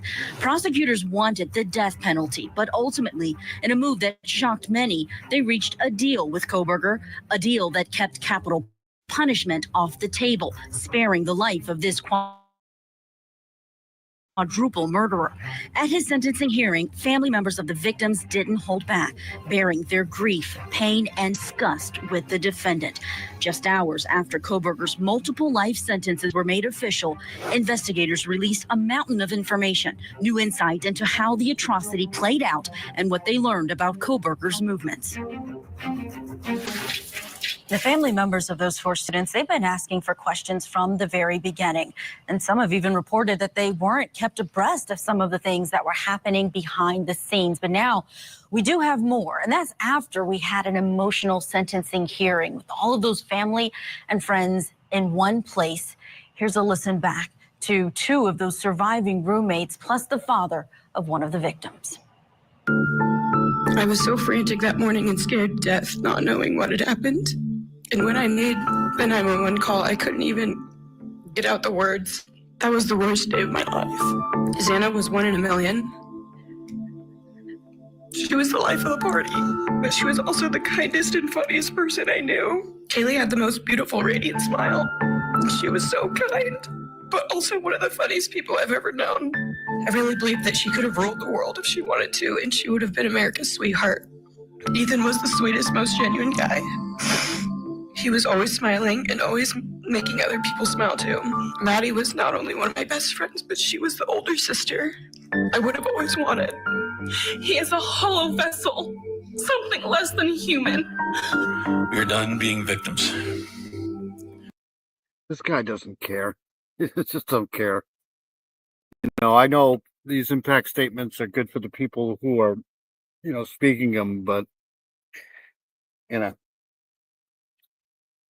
We are taking back our lives. And it's because of that final sentencing in this plea deal arrangement that now we get the documents that we have. Police can no longer say it's an ongoing investigation. But she does have a channel. Peggy O does have a channel.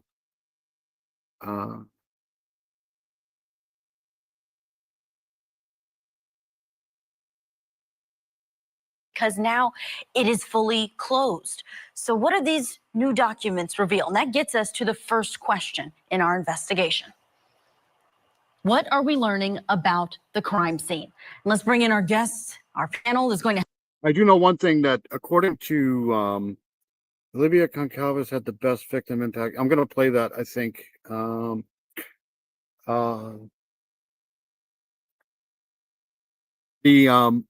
One of the blondes got really, like, I don't want to say she was targeted, but it seems like she either fought pretty good, and that's why she got the brunt of it. But it seems kind of odd that there's that one victim that just really got pummeled pretty much. Help us get through the details of all these hundreds of documents that we have. We have former homicide detective Chris McDonough. He spent a lot of time at the Idaho crime scene. Okay, so right there. Okay. I think I'm already subscribed to this. Oh, what the hell am I doing? But if I'm not, I will. I think they were all awake. I find it hard to believe that anybody was sleeping. I just do. I remember at the beginning they said everybody was sleeping. I mean, like, how does that happen? I'm pretty sure they were all awake. And I think a good bunch of them were probably either inebriated or close. He's also the host of The Interview Room with Chris McDonough. We also... It's so funny because Gray Hughes calls this guy Chris McDummy. That's so funny. Also have board certified forensic pathologist Dr. Priya Banerjee with us, who has done a host of autopsies. And I want to read for you some of what we're learning from the autopsies. This is newly released info. I also think that he might have had another weapon, maybe some brass knuckles or something. Information, and it goes through these 4 different victims, and there are some variances. So take a look.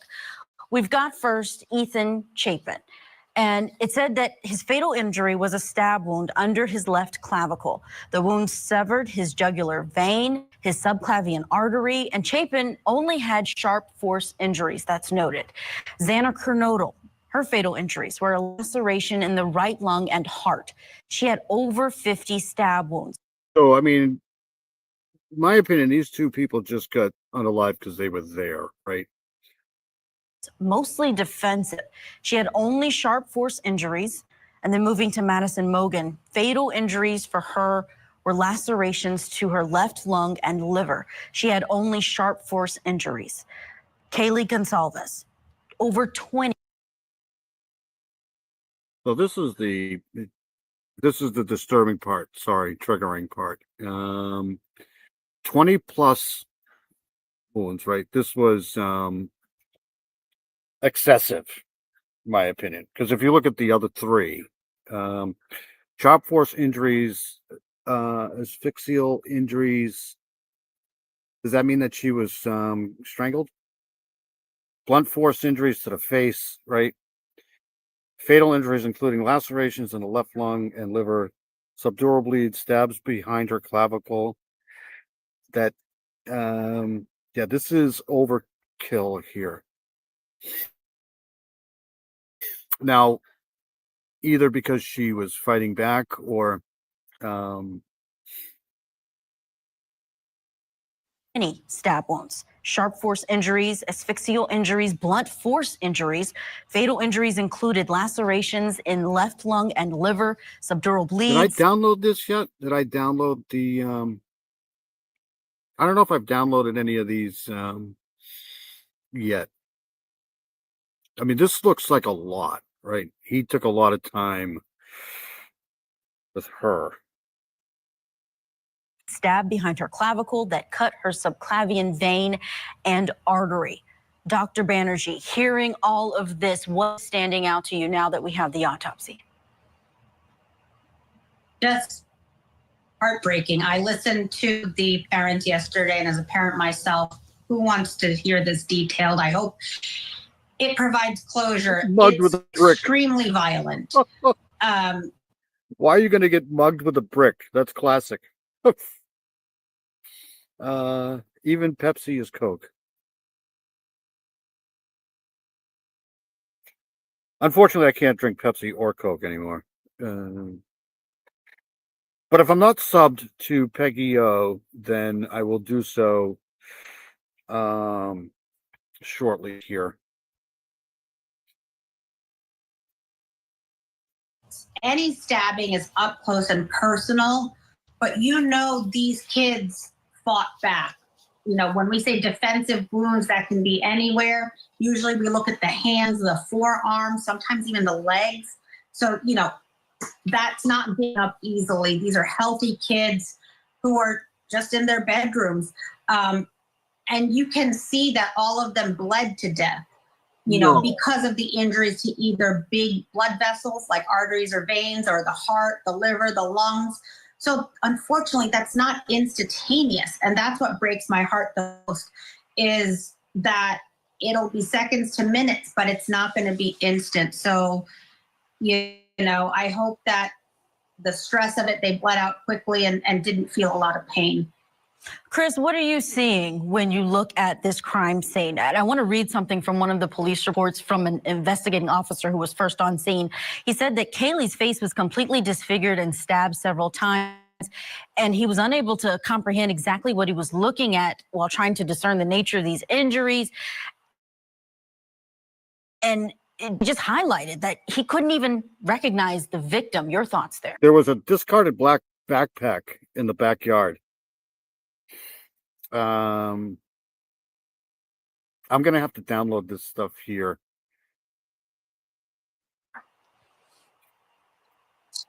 Naturally, and if we take that to when the first officers got on the scene, the first place they went to was that second floor where they discover Ethan and Anna. And in that particular room, you know, they see a tremendous amount of blood evidence, you know, cast off evidence. And when you think about what the medical examiner just said a moment ago, 50 plus wounds, the majority of those being defensive wounds, every time that knife struck these children, there was a cast off from that particular weapon. And then of course, Ethan, there was what they call, I mean, I just feel bad for the families, you know, because they wanted this guy to fucking pay for this. You know, they wanted somebody to pay for this stuff. And, you know, I know a plea deal is the cheap way to go out, right? Like, but plus there's the whole, you know, conspiracy theory shit. You know, it's my opinion, it's just better to have a trial. Just have a damn trial. You know, but they don't care. They just don't care. It's all about money, man. arterial spray. That means once, you know, a main artery is cut, every time the heart beats, that blood is going to disperse from the body. And then you take it from there and go to the third floor where they find. Yeah, I like Vinny too. Vinny just has kind of like a, he doesn't he kind of remind you of Gopher on Winnie the Pooh? Maddie and Kaylee is completely unrecognizable. And there's what they call layover cast off. So that means both girls were fighting simultaneously. Dr. Banerjee, that part of it, the unrecognizable, is that something that from a coroner or an autopsy standpoint, that there may be something added in terms of what it seemed happened there with that victim versus the other victims? Because we didn't see those specific words in any other autopsy for the other three victims. Right. It seemed like other wounds were more clustered to the body, the torso, if you will, from the neck down. I don't know why her face was so targeted. Again, it's very personal. Anytime I think about disfigurement with violence, that's highly charged. The other thing that, like, this takes a lot of energy, right? Whenever Doodlebug is here. Hey, Doodlebug, good to see you. She kept, hold on a second here. She kept on calling people by the wrong name. What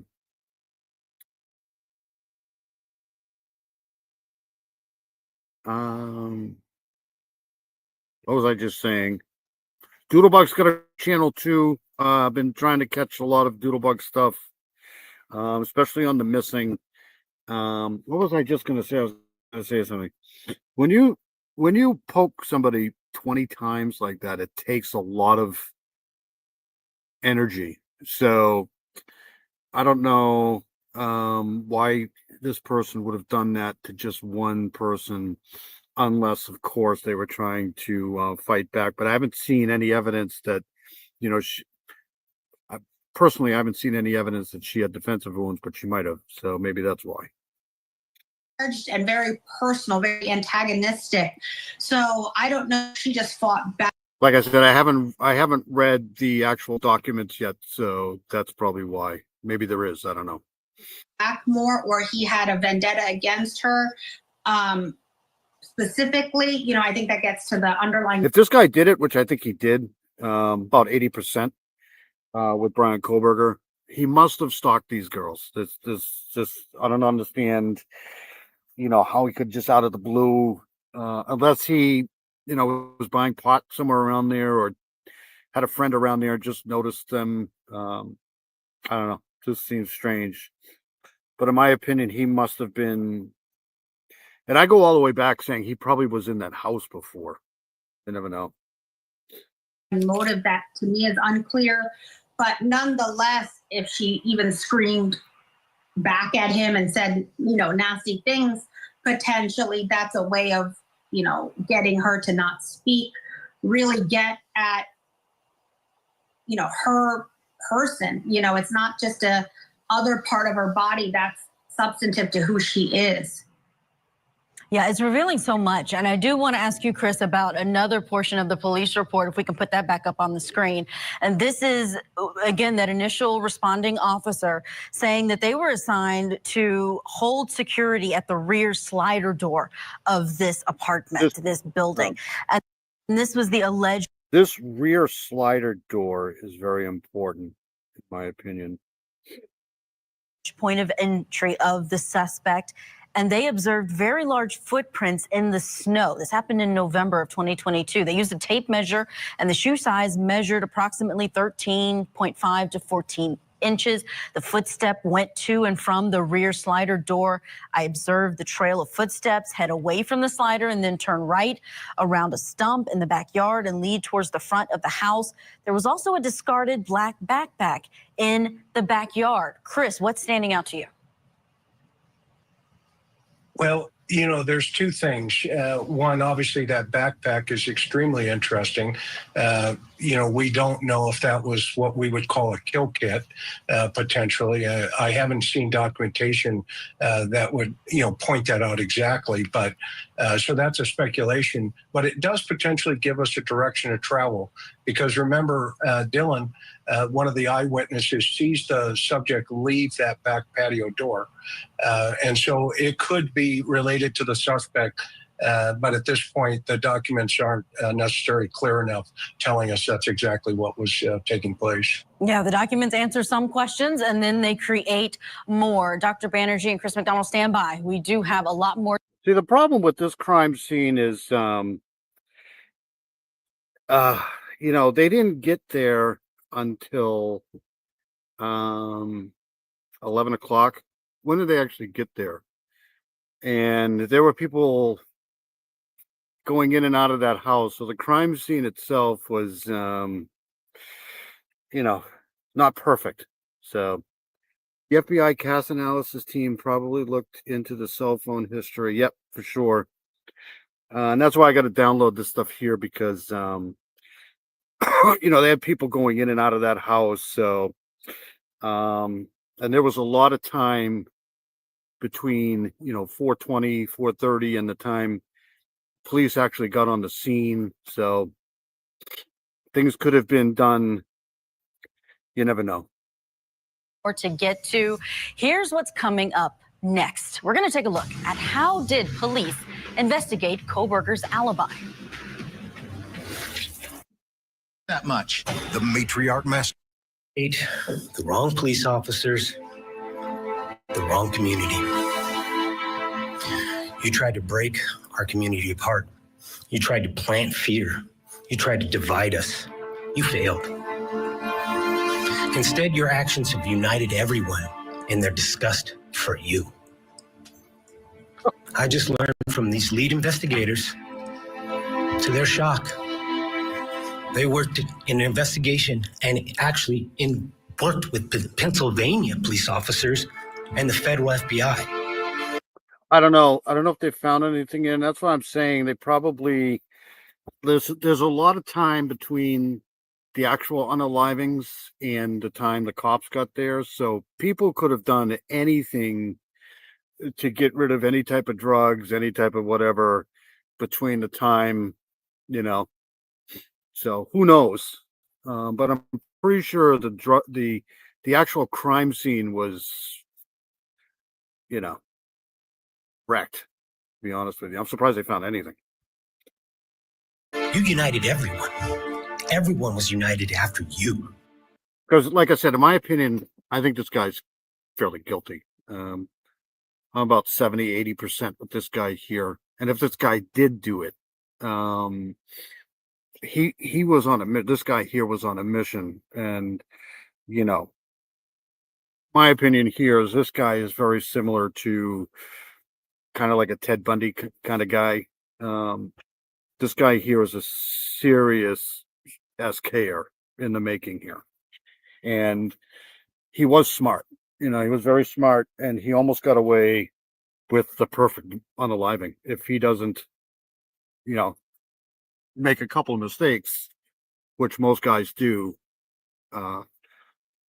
then none of this happens here. Welcome back to Vinnie Politan Investigates. We are continuing our investigation into the aftermath of the brutal killing of 4 University of Idaho students. Now, when there is an investigation and law enforcement officers are on the case, that doesn't mean that the investigation stops after an arrest of the suspect.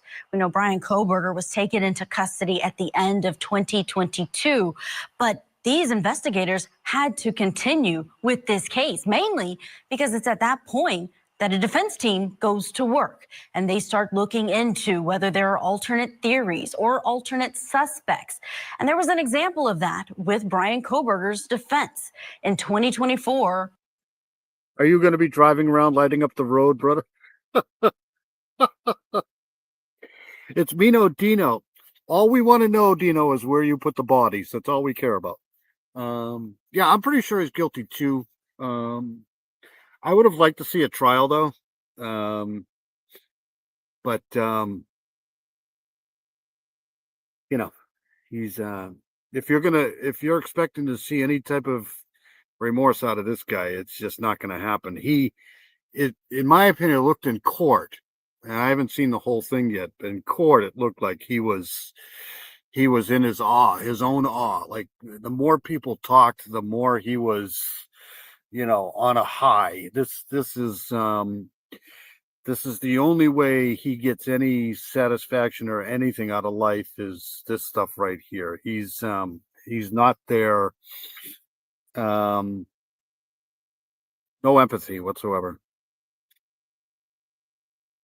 2 years after this happened, he filed a notice of alibi. Take a look. This is what was filed by his defense team, where they said that he was somewhere else, could not have committed these murders. They said that Mr. Kohberger was out. The fact that he put in there, you know, the no appeal clause tells me that he's guilty. I don't know how many people are going to do that, right? I mean, some people do actually take plea deals when they're innocent, just so that they don't, you know, get more of a sentence. But no, I don't think this guy did. And that's because of the no plea deal. Now, I've heard some of the family members here, and they're not happy with the prosecution at all. So, driving in the early morning hours of November 13th, 2022, as he often did to hike and run and see the moon and stars. He drove throughout the area south of Pullman, Washington, west of Moscow, Idaho, including Wawai Park. So that brings us to the next question in our investigation. How did... Oh, that sucks, Dino. Thought I came upon an accident, thought it was deer parts in the road, but the truck was rolled over. Oh my God, that sucks. Oh, that's awful. Oh. Sorry you had to see that. Accidents are no joke.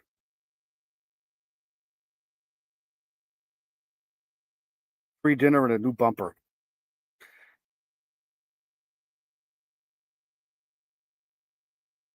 Did police investigate Kohberger's alibi? And we have joining us to let us know the details about this alibi, Court TV. I'll tell you one thing, she looks a little bit better than Vinny does. Field reporter Cody Thomas is here with us tonight. And Cody, you were in Idaho last year, I believe. You followed Kohberger's previous alibi because at that point, he was still innocent until proven guilty. That's absolutely right, Julia. I drove the route down to Wawai County Park out in Idaho. That's the location where Kohberger previously claimed he was at during the time of the murder. Of course, I'm not from Western Idaho, but to me... Oh my God. Your uncle... that's terrible. You poor thing, Heather. Good Lord. It was an odd location to be at 4 in the morning. You had to take this gravel road for a good 5 to 7 miles off the main road down into what seemed to be some sort of valley between these rolling hills. And I made it right up to the gate of the park. Take a look. According to Brian Kohberger's alibi, he says during the window of time that the murders occurred, he was out driving around simply stargazing, specifically ending up right here at what he calls one of his favorite parks. Oh, that sucks, Heather. Oh, that sucks. That dude, need any coffee? No. Some people do and some people don't. I have to have coffee. If I don't have my coffee, I might as well just give up. It's not going to happen. This day, whatever day it is, if I don't have coffee, I'm just going right back to freaking bed. It's just not, I'm out. Not going to. In his alibi, Wawai County Park. Now, of course, there's nothing wrong with coming to a public park, you know, doing what you want to do, stargazing included. That's what they're here for people's leisure in the community. But one caveat about this park in particular, it closes once the sun goes down. It doesn't reopen until 7 a.m. And if you like I said, I got my teeth pulled, and the first thing afterwards, the dentist's aide says, okay, so you can't drink coffee and you can't smoke cigarettes. And I look at her and I'm like, can you put the tooth back in? Because I have to have my coffee and I have to have my cigarettes. There's just no way around it. So if I die, I die. Over here to the left, it's gated, and that gate is closed. No cars coming in, no cars coming out. So according to Brian Kohberger's alibi, he says he was here during the window of time that the murders occurred. Now, we know those murders occurred between 3 a.m. and 5 a.m. Now, I used to be like Mr. Steve. I used to drink coffee all the time, like 24 hours a day. Not anymore. I'm too old for that stuff. Mr. Steve's a young buck. He can drink as much coffee as he wants, but I can't. I have my, 3 cups of coffee in the afternoon and my iced coffees, but if I don't have coffee, it's not happening. It's not. Now, how is it that he could be out here at those times if this park is closed? Not to say his alibi is untruthful, but it does get a little muddy once you throw that crucial piece of information in here about Wawai County Park. And Julia, of course. Doodlebug's awesome. She got a great channel. Miss JC Ann's got a great channel too. I do want to get back into the Brianna Maitland thing and the Mara Murray thing next week if I can. I'm eventually going to get into the Barbara Cotton case too with Lisa Joe. But I'm working on it. There's just so many cases going on with so many missing people's cases. It's annoying. There's just too many of them. But Doodlebug's got a great channel. Yes, and Paula has a great channel too, for sure. I don't smoke or drink coffee. I have to protect my lungs on account of my immune system problems. Yep. Cherry Coca-Cola. I love cherry Coke. Do they even make that anymore?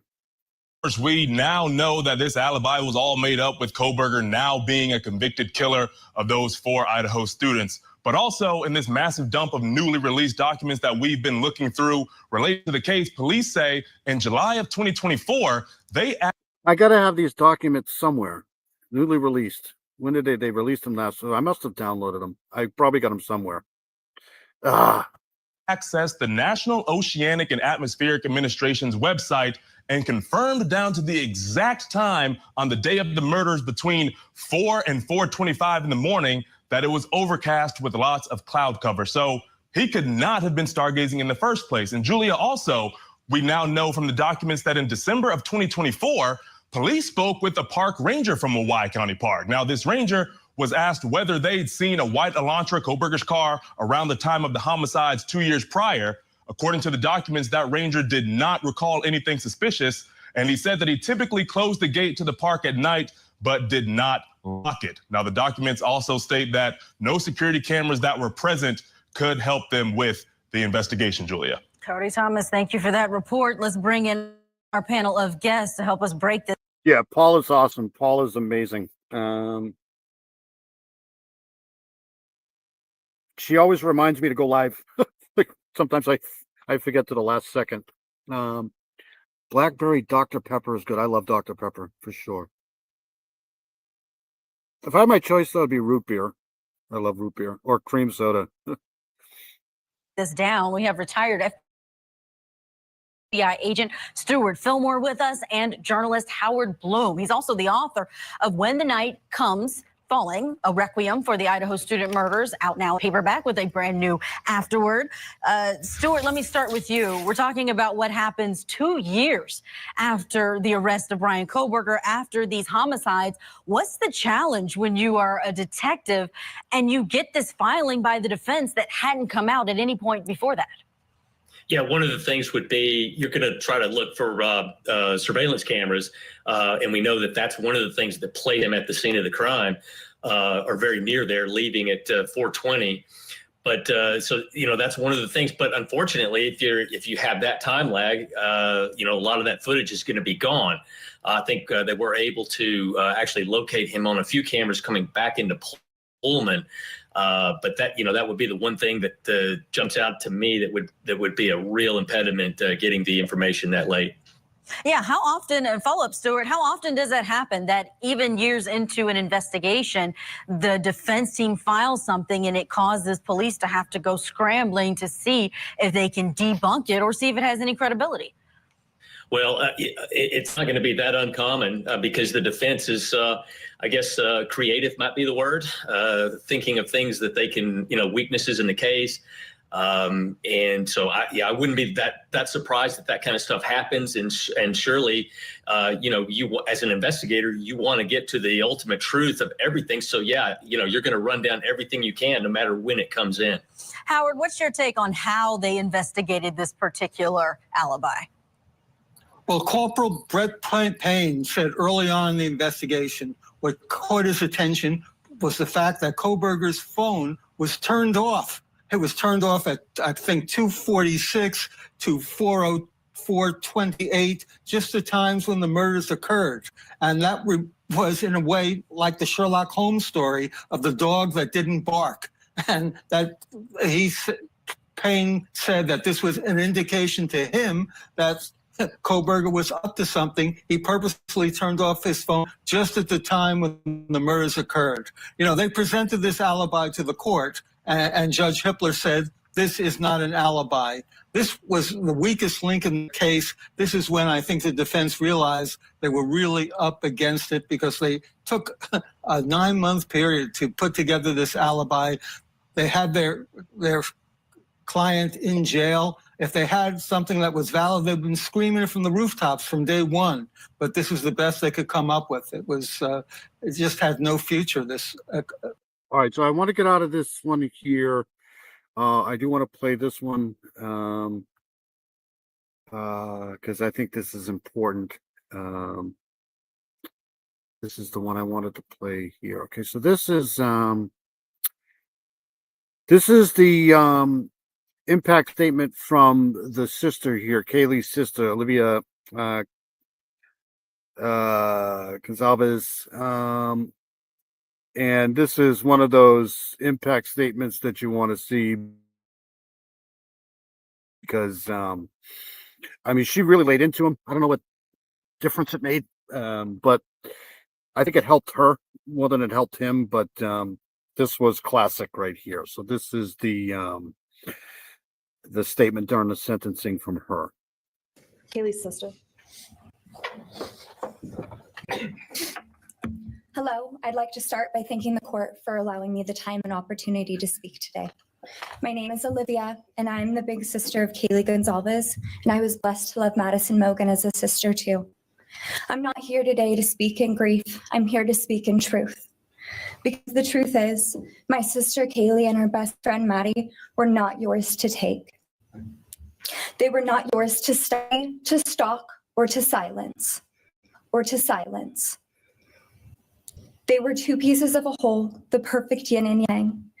They are everything that you loved, accepted, vibrant, accomplished, brave, and powerful. Because the truth about Kaylee and Maddie is they would have been kind to you. If you had approached them in their everyday lives, they would have given you directions, thanked you for the compliment, or awkwardly giggled to make your own words less uncomfortable for you. In a world that rejected you, they would have shown mercy. Because the truth is, I'm angry. Every day I'm angry. At the inside of my own head, everything I wish I could say to you. The truth about me is when I heard the news, I didn't cry. I listened for them. I promised them I would, that I would fight for them, that I would show up no matter what it cost me. I swore I'd never let them feel alone. Because you see, I've always been their heavyweight. I've always been the one to fight the battles they didn't feel ready to fight themselves. All it ever took was a call, and they knew I would handle it for them, no matter the time, no matter the cost. They could wave their white flag because they knew I would never back down, not for them. And not even death could change that. Somewhere along the line, It's just such a. I've heard a lot of impact statements, and they're all good. I mean, this one here, I think, was, like I said, it's good for her, like that she was able to say this stuff in front of a room full of people. Like I said, I don't think Brian Kohberger gives a shit at all, to be honest with you. The only thing he gives a shit about is himself. But if there's one thing that this will do, impact statements like this here, is it'll teach people maybe not to be so focused on him and more about the victims, right? I started to think about what I would say to them if I was given just one last chance.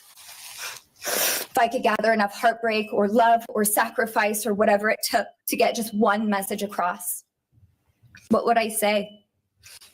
Throughout this entire process, I've written my feelings down at every moment. My wishes, my love, my denial, my anger. I mean, a firing squad isn't good enough for this guy. And this is just a brutal, just unaliving of literally 4 innocent people. And you can go up and down every court case in the country where there's, these brutal unalivings, and, this shouldn't happen, right? So, this guy got lucky.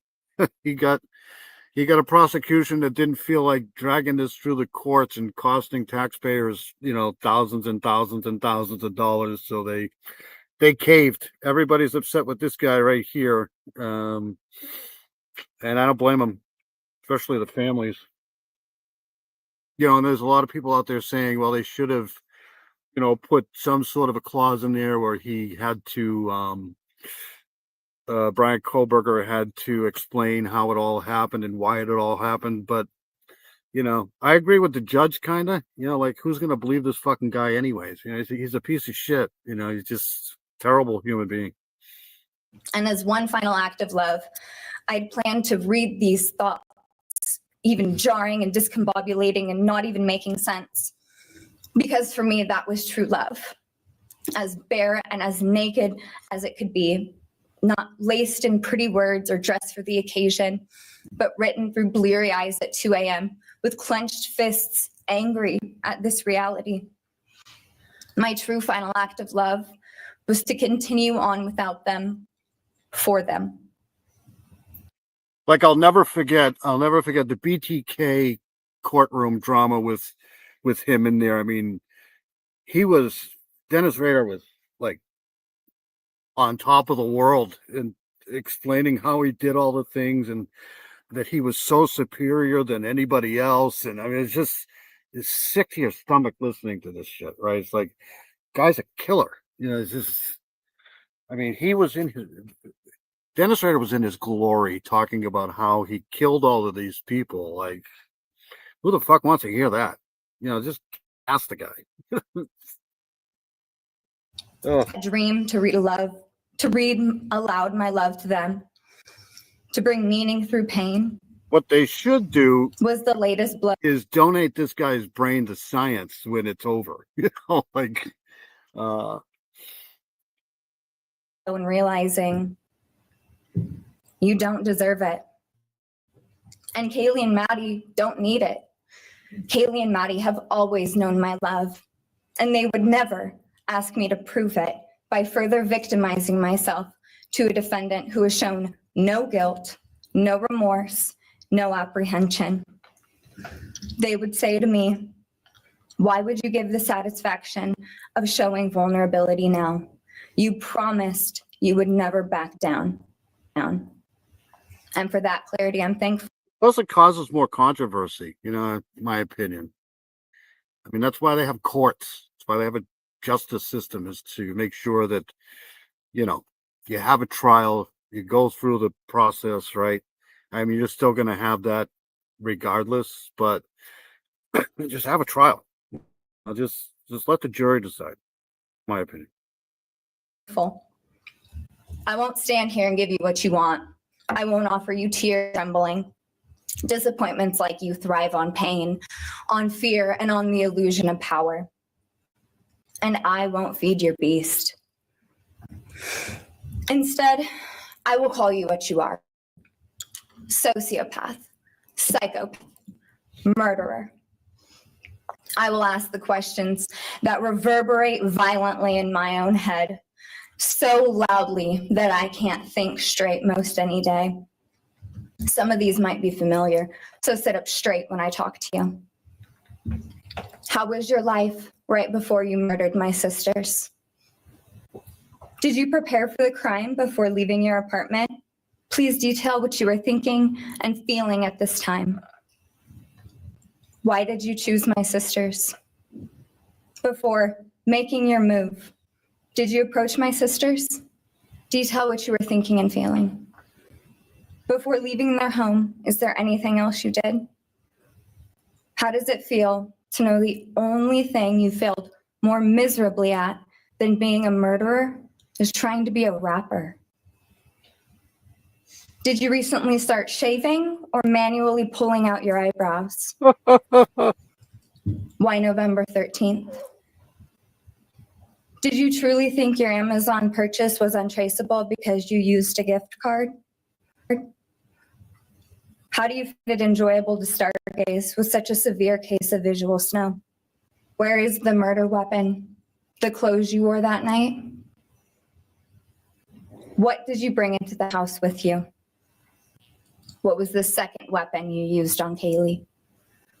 What were Kaylee's last words? Please describe in detail the level of anxiety you must have felt when you heard the Bearcat pull up to your family home on December 30th, 2022? Which do you regret more? Returning to the crime scene 5 hours later, or never, ever going back to Moscow, not even once, after stalking them there for months? If you were really smart, do you think you'd be here right now?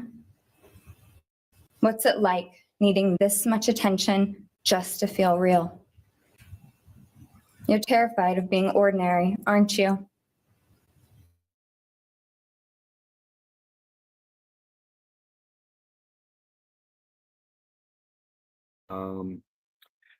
It's just terrible.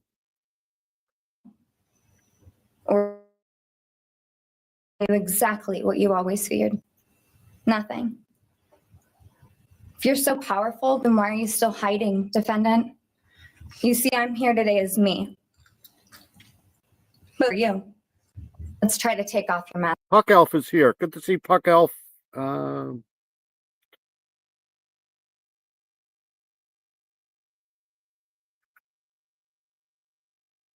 I drink coffee all the time, Abby. It helps my nerves. Somebody in the comment a little while ago said it helps everybody else's lives. Yeah, same here, right? This is one in Missouri that is called Beer 30. No shit. Ask and see. You didn't create. He's almost like a robot, right? He just like Max Headroom. He just doesn't have and I know he has some issues anyways, but it almost seems like he's a little robotic with how he does things. He just doesn't really have any like human tendencies to him. He's not getting even uncomfortable in his seat. Everybody's kind of fidgeting because they've been there so long, but he's just there. Devastation. You revealed it in yourself. And that darkness you carry, that emptiness, you'll sit with it long after this is over. That is your sentence. And it was written on the wall long before you ever pled guilty. You didn't win. You just exposed yourself as the coward you are. You're a delusional, pathetic, hypochondriac loser who thought you were so much smarter than everybody else. Constantly scolding, turning your nose up to grammar mistakes, nitpicking and criticizing others. I'll tell you one thing. I would hate to be involved with this Olivia Goncalves if I didn't take the trash out on time, right? Like that's like a 3-hour scolding for not doing the dishes, something like that. You wanted so badly to be different, to be special, to be better, to be deep, to be mysterious. You found yourself thinking you were better than everyone else, and you thought you could figure out the human psyche and see through it. What do you mean you couldn't paint the fence? I'm sorry, I shouldn't be doing that. It's terrible. All tweaked out on heroin. Lurking in the shadows made you feel powerful because no one ever paid you any attention in the light. You thought you were exceptional, all because of a grade on a paper. You thought you were elite because your online IQ test from 2010 told you so. All of that seemed important. It's a threat. There is a impact statements are for the people who are saying them. This guy here, I'm pretty sure, like I'd be willing to almost bet a lot that he doesn't care about any, like right now, the more they talk, more he's enjoying this. It's, you know, they're kind of giving him control back when they do this stuff. But I think the impact statements are for the victims' families to at least get this stuff off their chest that they've been building up for so long, you know. But when it comes to him, he doesn't give a shit at all. name for your condition, though. Your inflated ego just didn't allow you to see it. Wannabe. You act like no one could ever understand your mind, but the truth is you're basic. You're a textbook case of insecurity disguised as control. I agree. They deserve this. That's what I mean. If trials are 2 years at least, right? You get 2 years, and it's just, it's just a way to vent, really, and they deserve all of that for sure. But I don't think they're very happy about the prosecution, in my opinion. Your patterns are predictable. Your motives are shallow. You are not profound. You're pathetic. You aren't special or deep, not mysterious or exceptional. Don't ever. I get told that every day here. You're pathetic. Why didn't you do the dishes? Go do something.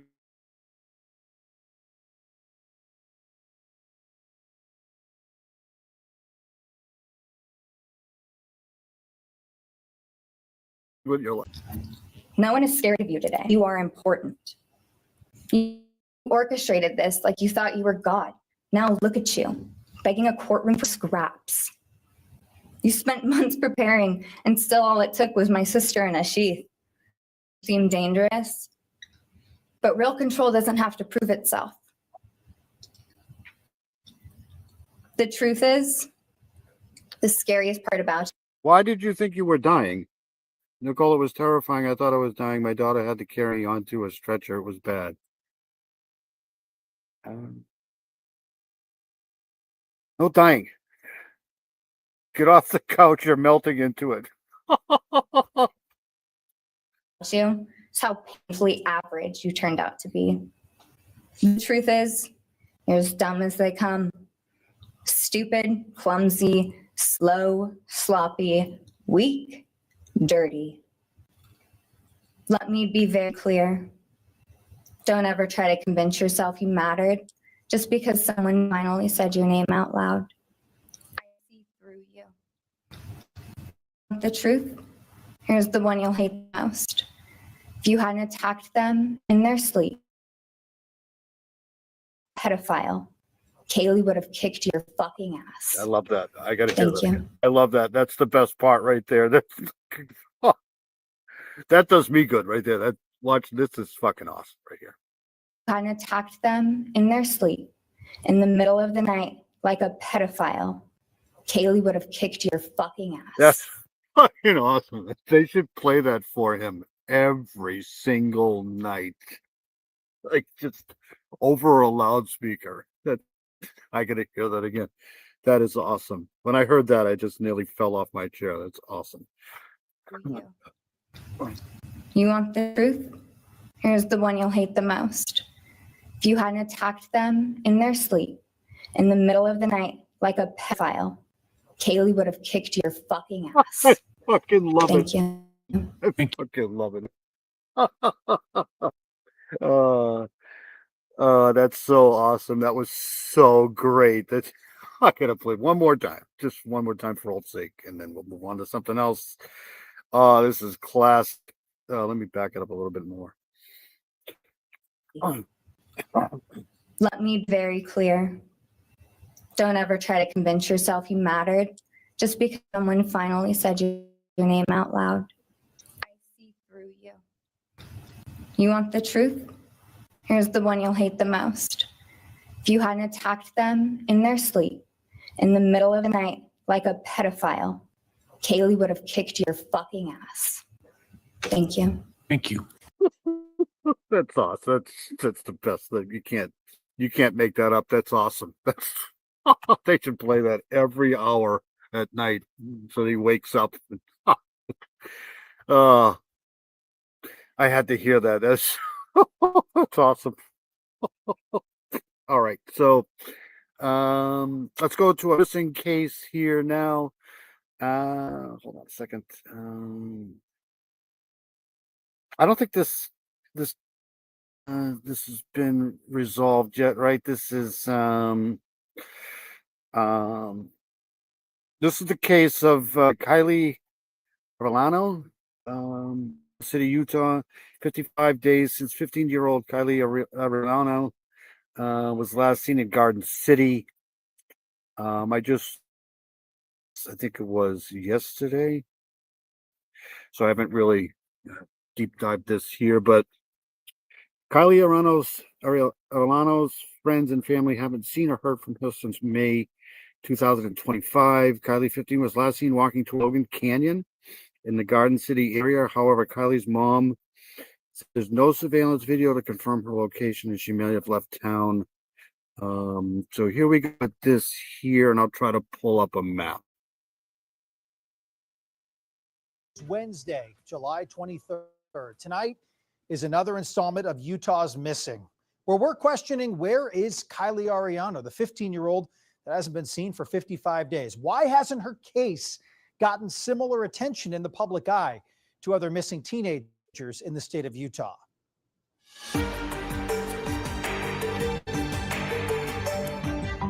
Stephanie Coleman has gone nearly 2 months without her daughter.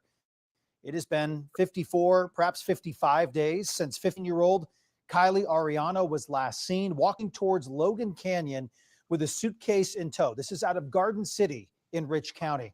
Her mother told me over. Okay, so hold on 1 second here. What am I doing? Let's go here.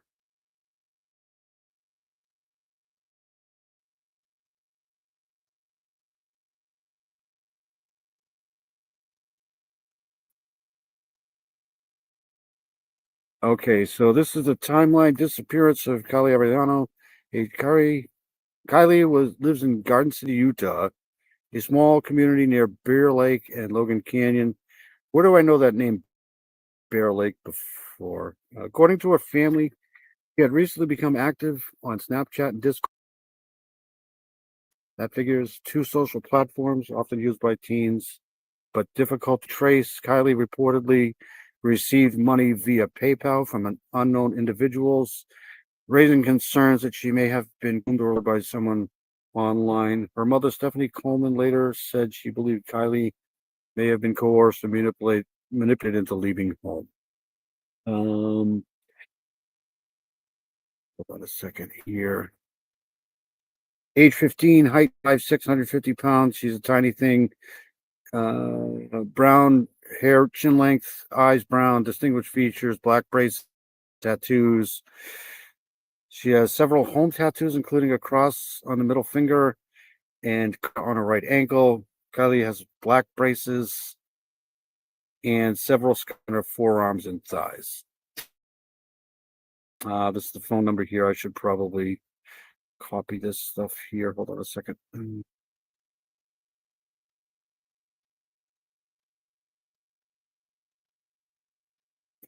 Very good. Wednesday, Kylie was last seen near her home in Garden City. She was carrying luggage, suggesting she may have been planning to leave or was told to pack for a trip. Kylie left home just before 11 p.m. on May 29th. It believed that she returned to the house the following morning around 10:30 a.m. After everyone had left for the day. She has significant scarring on her forearms and thighs. Why? According to digital data, her phone was shut off roughly 300 feet from her residence, and sudden loss of contact was uncharacteristic and set off alarm bells for family investigators. Investigators believe she may have been walking towards Logan Canyon, a remote and rugged area. It is unknown whether she was alone or with somebody else. All right, so let's go back here. The hell am I doing? All right, so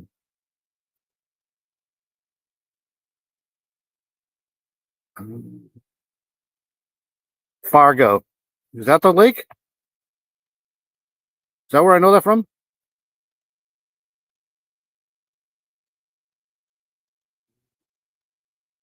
Over 2 months ago that her 15-year-old daughter shut off her phone about 300 feet from her home. It has not been on since. Well, today I spoke with Kylie Mothers again. She hasn't given up hope and is doing everything she can to try to bring her daughter home. How long has it been since you last saw Kylie? 55 days. Tonight we'll make it 56. How do you put one foot in front of the other each day? Just with limited information, answers, and no resolution at this point? Because if I don't, who's going to keep doing it? I do everything I can to spread awareness and her flyers, and we've had a lot of people following and helping and spreading a lot of words. We finally got t-shirts, so that helps a lot. And we got window clings, and I have my 12-year-old still at home, and so I'm trying to keep everything as normal and stable as possible. So Have you heard anything new, any potential sightings of anything at this point? nope, nothing. The last one was the Salt Lake sighting, but the footage that we received, it wasn't Kylie. I try not to let my mind go in different places. I try to remain positive. My number one saying that everyone can confirm is we will find her.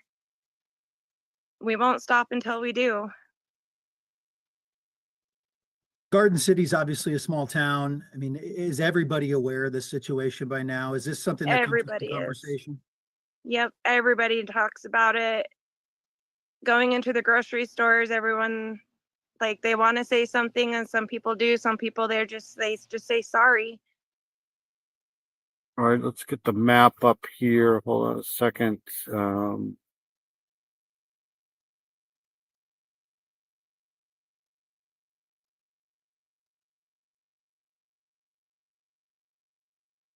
So this is Bear Lake here in there's a Bear Lake, Colorado too. Maybe that's why this is like this here. But this is Bear Lake here. This is Logan here. Did they say Logan, Utah, right? So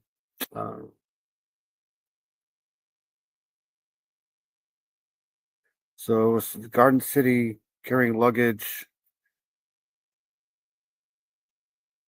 According to digital data, she was walking towards Logan Canyon. All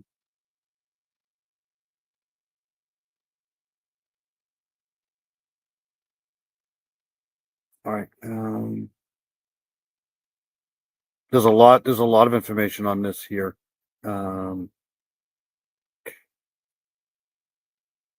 Last seen confirmed in Garden City, Utah.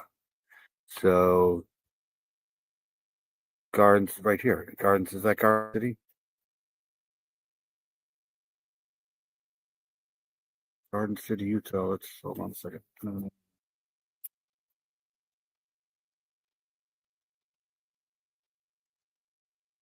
Right there.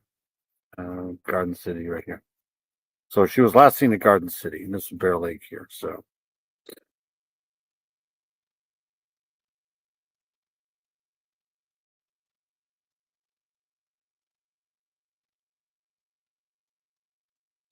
it's Utah, so she could be anywhere. All right, let's go back to that.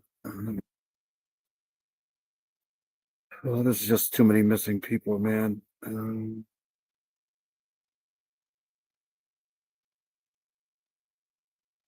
Whoop, right here. Sorry. So it's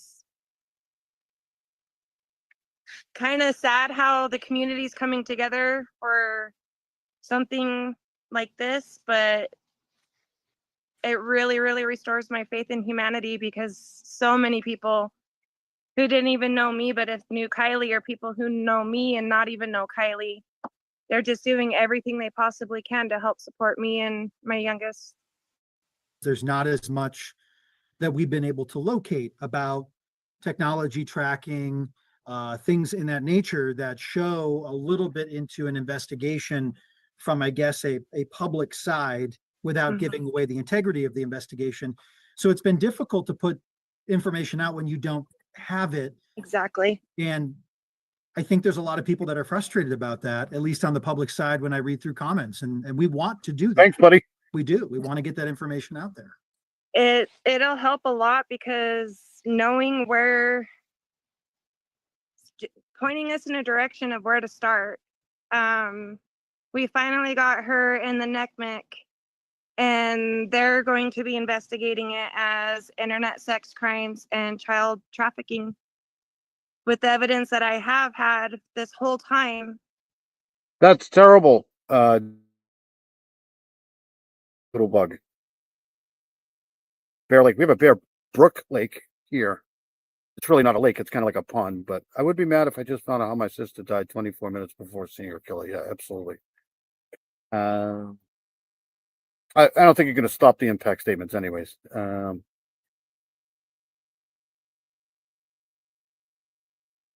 And Rich County still not taking the initiative, I think would be the right word, and asking for more help.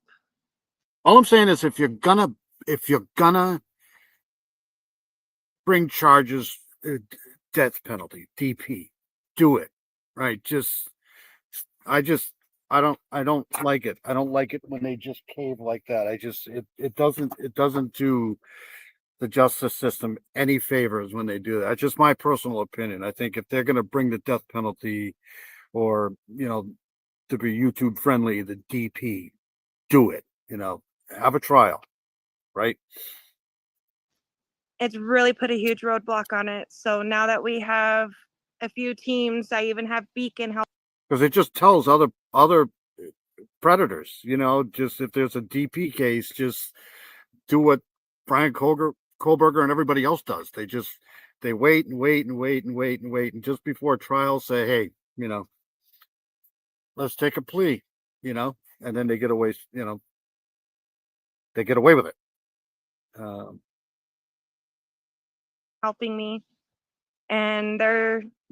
But unfortunately, there's just so much they can do without warrants. Kylie was mailed a debit card in December from a boy in Pocatello. I called and had a well child check done on that family, and the dad was caught lying to Pocatello Police Department about the whereabouts of his son and for the extended amount of time that he supposedly was gone. But until Rich County will help me file the reports on this. Doodlebug, Arctic Fox, Southern Gal, there's countless others. They do such great work on the missing. They really get the the spotlight out there on all the missing people. It's there's just too many, and that's just the missing white kids. There's plenty of missing other people like the Native Americans and stuff like that. So hopefully every week I'm going to try to go back to this missing, at least one missing persons case a week. I know I've posted 2 or 3 missing person cases in my community posts, and I'm going to be following up with those fairly soon too. There's just too many cases going on. There's not much I can do, and that is proving the boy called Kylie days before she ran away. If he was where the parents claimed, which they said he was in a mental institution, why did someone who owned from the phone number that owned by the mother call? Yes, that damn Sasquatch. It's hard to even update. It's every day. Like I said, I was just getting into the case over there in Wisconsin or Michigan. Was it Michigan that we talked about earlier? And come to find out, they already found her. So it sucks. Kylie just days before she disappeared. When this boy was blackmailing Kylie, recording her, messaging her friends, saying if she didn't respond to him or... Weren't they looking for Dylan Rounds around Bear Lake in Utah? I thought maybe were they looking for him around there? Communicate with him. He was going to leak her videos. And that's where there is proof that it's been going back and forth between Idaho and Utah. I mean, we live right. What a cute kid. It's just it's terrible. Right on the Idaho-Utah border. I work in Fish Haven, which is just 7 minutes across the border in Idaho. You can hear, the stress and the anxiety in the mom's voice. It's just freaking heartbreaking, man. I don't understand. There's no footage of Kylie at all leaving Garden City. There's none whatsoever of her on the 30th of May where people thought that they had seen her walking. Not one company picked her up on camera. It was all Thursday in the evening time, and I believe the last time she was seen on camera was 4:30, and then 9:52 p.m. is when she turned her phone off on May 29th. So is Pocatello, Do they know if she turned it off, or is there any way to? It seems like there's plenty of cameras around that area. I mean, there's plenty of businesses that would probably. I mean, I'm just kind of going up and down the streets here. Oh, I'm in the middle of the road. I gotta get out of the way. I'm gonna run a red light here. Looks like there's plenty of businesses around here that have cameras, I would think. I think cameras should be mandatory in streetlights. That's just my opinion. Idaho, and that location still a focus for you and where For you need me. to see the investigation go? Yep. If they don't have anything to do with Kylie disappearing, which my gut instinct and my mom heart tells me she is with that boy. Honestly, it's the only reason why I'm here. You know, it's the reason I got into this horrible industry we call true crime. It's for the families, victims.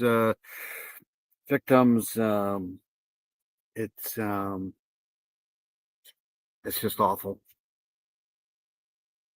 The months, and I mean, it started back in December when the debit card came in the mail, and I reached out to family members.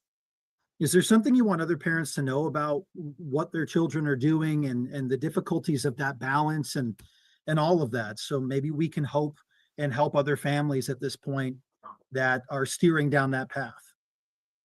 Honestly, my number one advice is don't let him play on Roblox and Minecraft. That's where all of this started, and I know it's not just for my Kylie. It's other teenagers, and I mean, this started with Kylie years ago. Discord is another one. So many things can. Are you talking cameras? Superman helps everyone. Superior, Michigan, Huron, Erie, Ontario.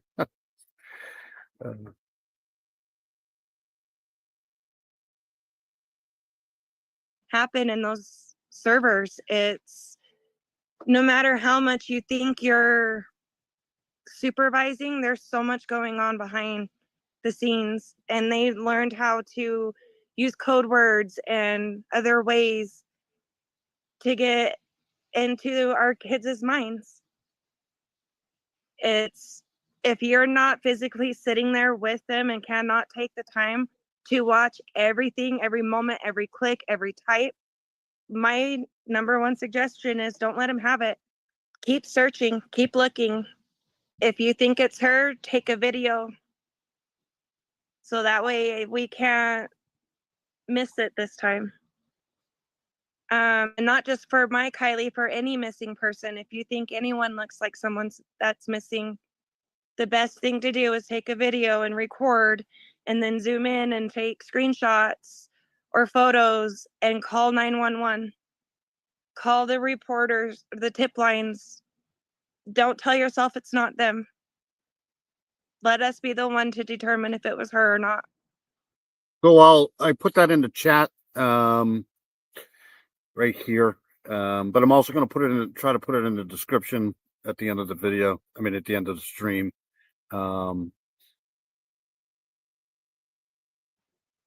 This poor mother, you know, I wish I was younger. I would get in the freaking car here and go out to Utah and try to help out.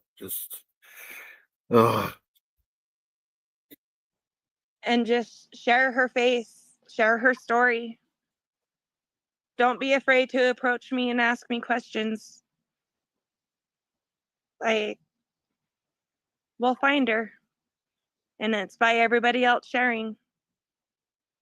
We've talked about Kylie for the last nearly 2 months on this very program. Okay, so let me hold on a second. I want to go back to this for a few minutes here.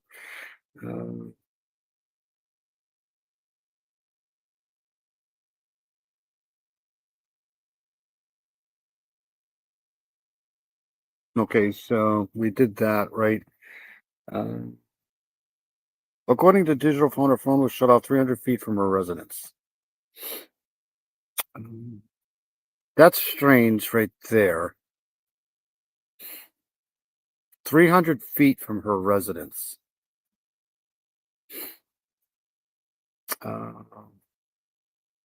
That's a clue right there. This 300 feet from the residence. Possible direction of travel. Investigators believe she may have been walking towards Logan Canyon. We've read that already. Kylie Sammy has been posting public pleas. The Rich County Sheriff's Office issued an official missing persons notice and confirmed that Kylie remained missing and endangered. So they feel like she's endangered. Normally, if they felt like she was just missing, they'd just say missing. The department asked the public for tips, sightings, and digital evidence that might help track her path. But they have her phone.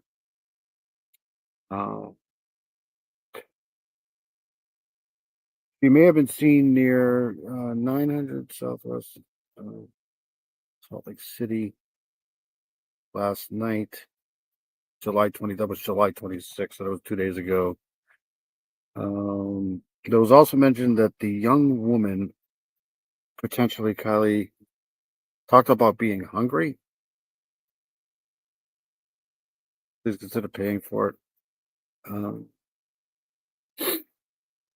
Ongoing status. Kylie remains missing. There are no confirmed sightings, no new communications, no trace of her location since her phone was turned off. Digital forensic investigators are reportedly analyzing Kylie's devices. Yep, that's a good idea. And payment history. Kylie was possibly last seen at the Perry rest stop. I'm going to have to look into this. Kylie was last seen wearing a black beanie and a long black hair wig. So that's a wig. I'm going to put that in here. There should be exactly. I'm going to put that in here. I'm going to put that in here really quick. That way I don't forget it. Hold on a second. Let me see if I can find that. Give me 2 seconds.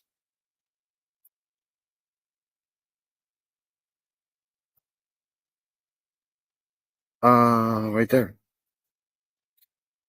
900 Southwest Track Station, Salt Lake City. Is that what that said? Salt Lake City, yeah.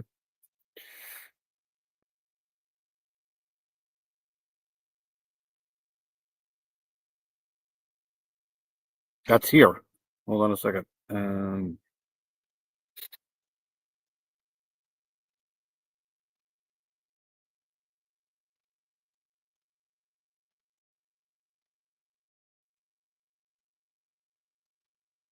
Right here. That's this. 900 South, 200 West in Salt Lake City, and that's this. So it's a train station here.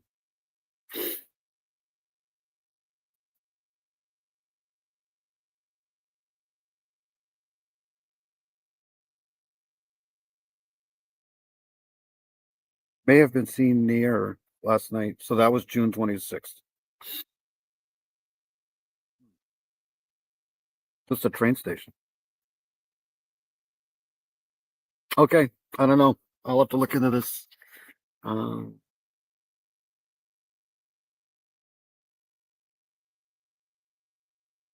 got to be a camera around here somewhere.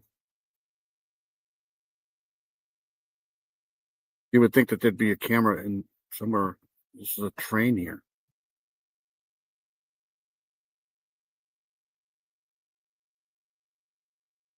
What is this thing here?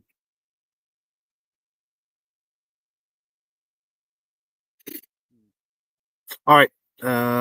So I'll keep an eye on this here.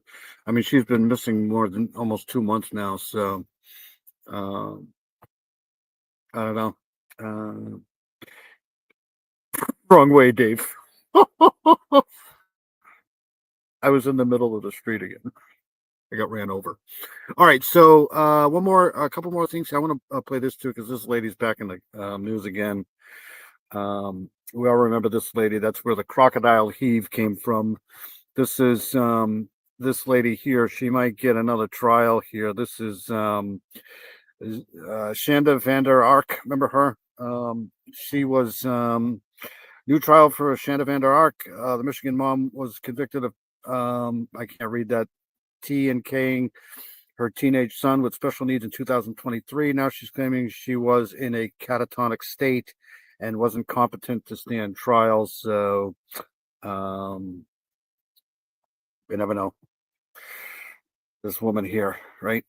That's where the crocodile heave came from. Whose idea was it to get hot sauce and to administer it to your son?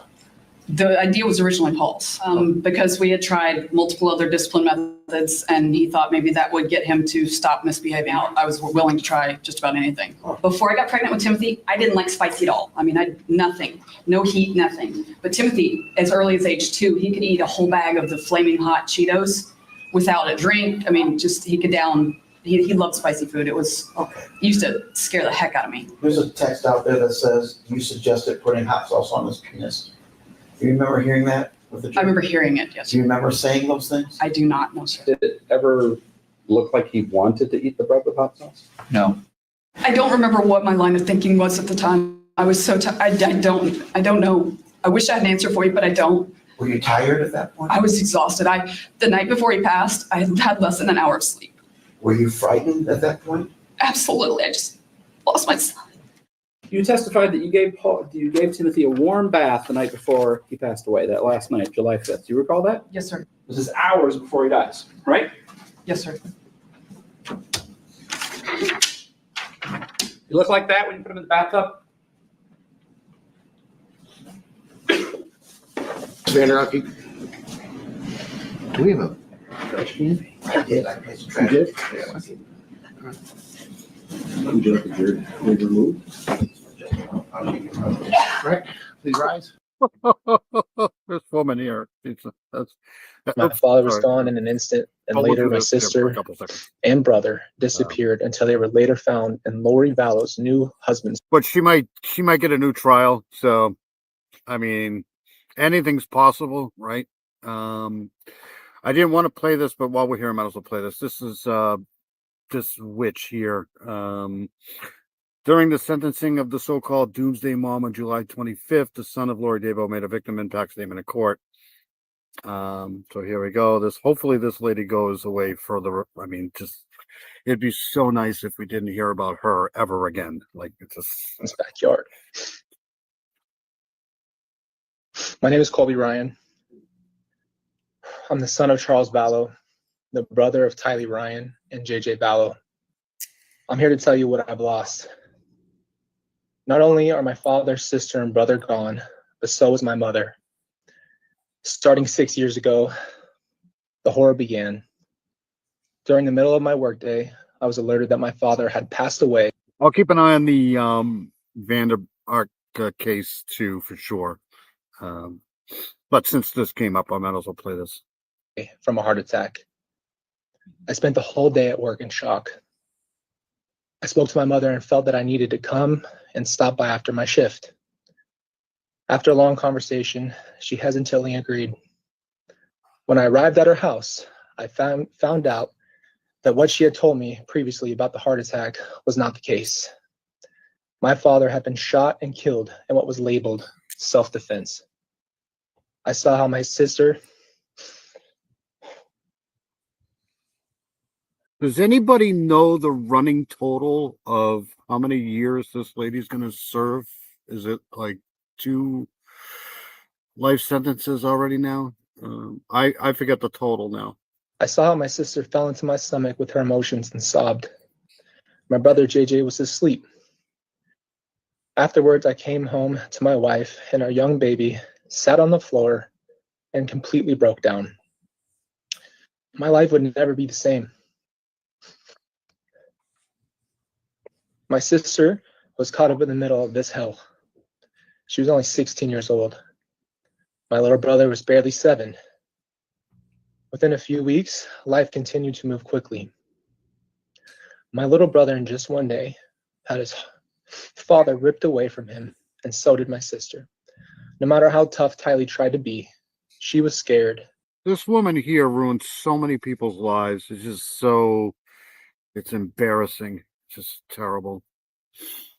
And I know she was scarred. She held a burden that no teenager should ever have to endure. My father, Charles Vallow, cared for his family. He took care of our family, and he made sure we had a good life. He was a very generous man, and we give you the shirt off of his back. Here's the reality. In January 2019, I was told by my mother, Lori Vallow, that my father had been unfaithful to her for years. I was just shocked by this news, and Lori's actions sold the story. I naively believed her and thought that my father betrayed my family. Little did I know it was my mother having the affair all along. She accused others of what she was doing herself. I regretfully decided to stop speaking to my father.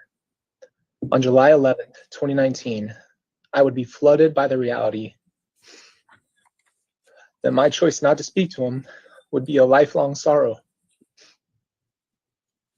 What I lost on July 11, 2019 was a father who was trying to help me in life, and a man who wanted to see his grandchild, and someone who wanted to give guidance and love. I lost a father. This affected me in more ways than anyone could ever know. I have to live with the regret. Again, this woman here does not care. She doesn't care at all. I'm not speaking to him before he was murdered in cold blood. This did not only affect me. My little brother, JJ Vallow, was only 7 years old, and he had autism and had his life picked apart and never explained. One day he saw his father coming to him to pick him up at the house, and then never saw him again. My sister Tylee carried too much responsibility and was put in positions no child should ever have to be in. Part of that responsibility was being told to retrieve Lori's purse inside the house, possibly witnessing her father's body. Here's the reality. Neither Tylee nor JJ had time to even process or grieve. My mother, Lori Vallow, moved them out of state, and only a couple of weeks later, little did we know that my little sister, Tylee, only had 60 days before she would meet the same fate.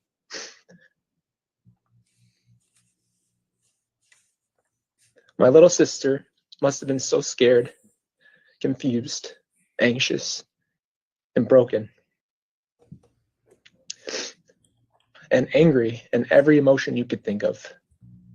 My little brother JJ would only have 74 days before he met the same fate.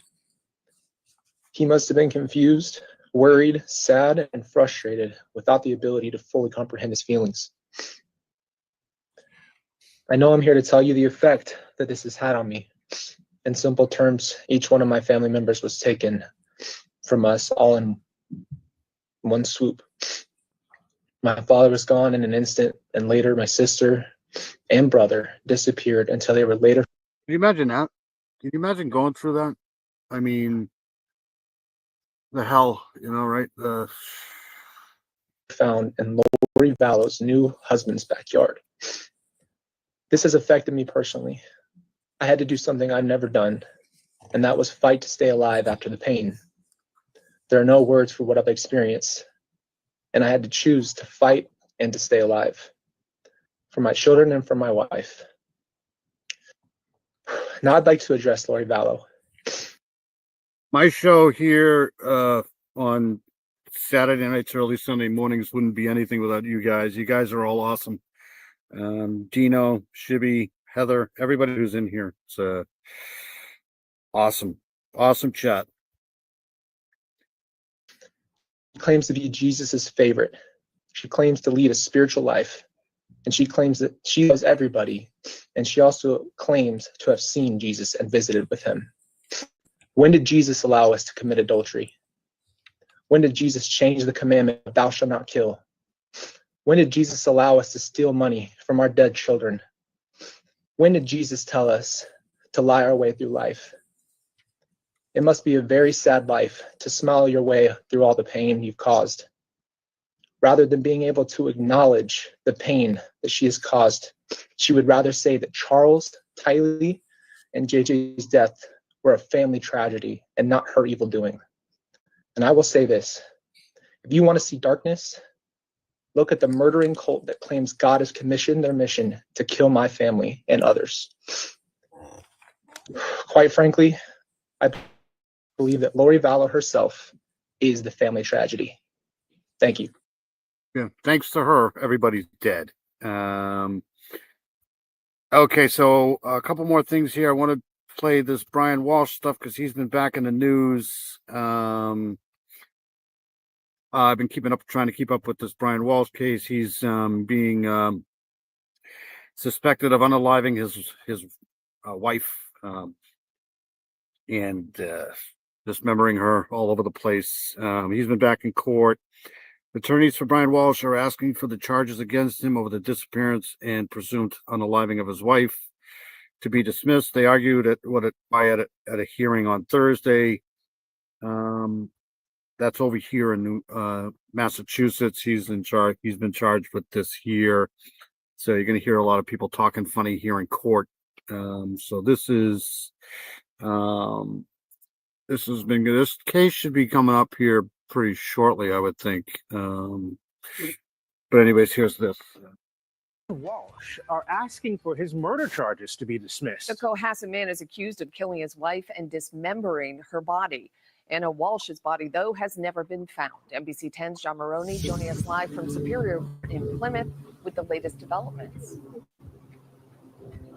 JC, the trial is set to begin in the fall, but the defense is moving to shake things up before it even gets started. October, TikTok, it's coming. So figure out what your theories are going to be. A warning from Judge Diane Frenier, even as she considers dismissing murder charges against 48-year-old Brian Walsh, accused of killing his wife, Anna. You're asking me to dismiss in so much as it charges cruel and atrocious. Prosecutors say Walsh killed his 39-year-old spouse because she was looking to leave him after developing a relationship with another man in Washington, D.C. The defense wants the murder charges thrown out, saying testimony the grand jury considered to indict Walsh was insufficient to establish premeditation or extreme atrocity and cruelty. If they develop evidence post-grand jury of extreme atrocity and cruelty, they can't just decide, oh, now we have evidence of it, we can try them on that. They have to go to the grand jury and get an indictment. The court should not eliminate any theory of first-degree murder, because here the grand jury did have probable cause to find that the defendant committed a premeditated murder with the intent to kill. Prosecutors say Walsh conducted online searches of how to dispose of a body after his wife's death, not to mention a generous life insurance policy in her name. Here's what the defense about its motion. This is where I go off script, and it's never good. Even if I allowed your motion or I denied your motion and said, oh no, they can go forward on both theories. As a strategic matter, they got to start thinking, are we shooting ourselves in the foot by doing so? Because from what I've seen, it's pretty thin. Now, the judge did take that motion to dismiss under advisement. There is another pretrial conference that is set for next week. We're live in Plymouth. John Maroney, NBC 10 Boston. All right, so let's see, where are we here? We're almost at 3 hours here. Yeah, he's terrible. Brian Walsh is going to get his. Well, we'll do this one here. What's this? 46 seconds here. I think this is the same thing. Let's do this one here. And I'm joined today by NBC 10 Boston Chief Legal Analyst Michael Coyne as we go over some of the latest happenings in the Brian Walsh case as we do approach his trial date, which is scheduled in October. And Brian Walsh did appear in court this week. That was on July 24th. And that's as his attorneys file this motion to dismiss, and they're really pushing. So she went missing, I think it was right after New Year's Eve in 2023, and he's been on the hook for that ever since. This guy Brian Walsh. We've done 2 or 3 or 4 lives on Anna Walsh here. Pushing back on a first-degree murder indictment that was handed down on Brian Walsh back in 2023. So, Michael, thanks for I was right. joining us again to help us understand everything that's going on. So, what can you tell us about what happened this week in court in regards to this motion to dismiss? Well, the parties are fighting pretty seriously and intensely over the question of the first-degree murder charge, whether he should even have to face that. And the reason for their contesting it to such an extent is the first-degree murder conviction carries with it the life in prison, when the court would determine whether there'd ever be any eligibility for parole, but it would not be before 15 or 20 years. So it matters significantly. And first-degree murder, obviously, is the highest level of murder charge that one can face in Massachusetts. So, for someone to be convicted of first-degree murder, what needs to be proved or proven? Well, it is what we think about it as, or as lay people would think about it generally. It is a premeditated killing, an intentional killing. And when we look at first-degree murder, what you're really looking at is that black heart is. This case here isn't going to be easy, but I think they got enough on him to get a guilty verdict. But you never know, especially in Massachusetts. We describe it, that plotting, that planning, that premeditation, that really stalking, the type of things that clearly would evidence the intent to murder and to take someone. Because I think she was cheating on him too. So, they might bring that up in court too. One's life. And so that's what they've got to be able to try and. But in my opinion, she was getting ready to leave him, and that's why this happened. Because he was, Brian Walsh was being investigated for all his other shit too. So. Approved for the Commonwealth in order to convict him. And the defendant, in essence, is arguing that, at the end of the day, perhaps there was sudden passion, perhaps there was an argument, but it's not going to get you to the point of premeditation. They're not even conceding that, but assuming as the case progresses that their defense changes to some extent, what they really want to do is negate the idea that this was a cold-blooded, premeditated planning. Like I said, I wouldn't be able to do any of this stuff without you guys. You guys make everything worthwhile for sure. Coming on here and talking about all this horrible shit. It's good to have a good chat, good people in the chat. So I appreciate that. To kill his wife, and then ultimately he carried it out. And if they're able to do that, then they would reduce the charge to second-degree murder or manslaughter. And there's just less on the table when we're talking about manslaughter versus murder. I tell my students the difference between murder and manslaughter is malice. So it's a 3M rule in essence. And that malice is the premeditation, the plotting, the planning, that really cold-blooded killing that the government is saying that that's what took place here. If for some reason the government struggles or decides it's not worth pursuing the premeditation angle, and we'll get to that in a second, could they rely on extreme atrocity or cruelty to try to convict Brian Walsh on a first-degree murder charge? They could because I don't think they've ever tried. I may be wrong, but I don't think they've ever tried a case in Massachusetts and won when they haven't had a body. I may be wrong about that. Again, though, part of it depends on, we don't really know right now the manner of the murder here. We don't have her body, so there is no autopsy that we can really look at and have someone testify as. You're the best therapy around, Heather.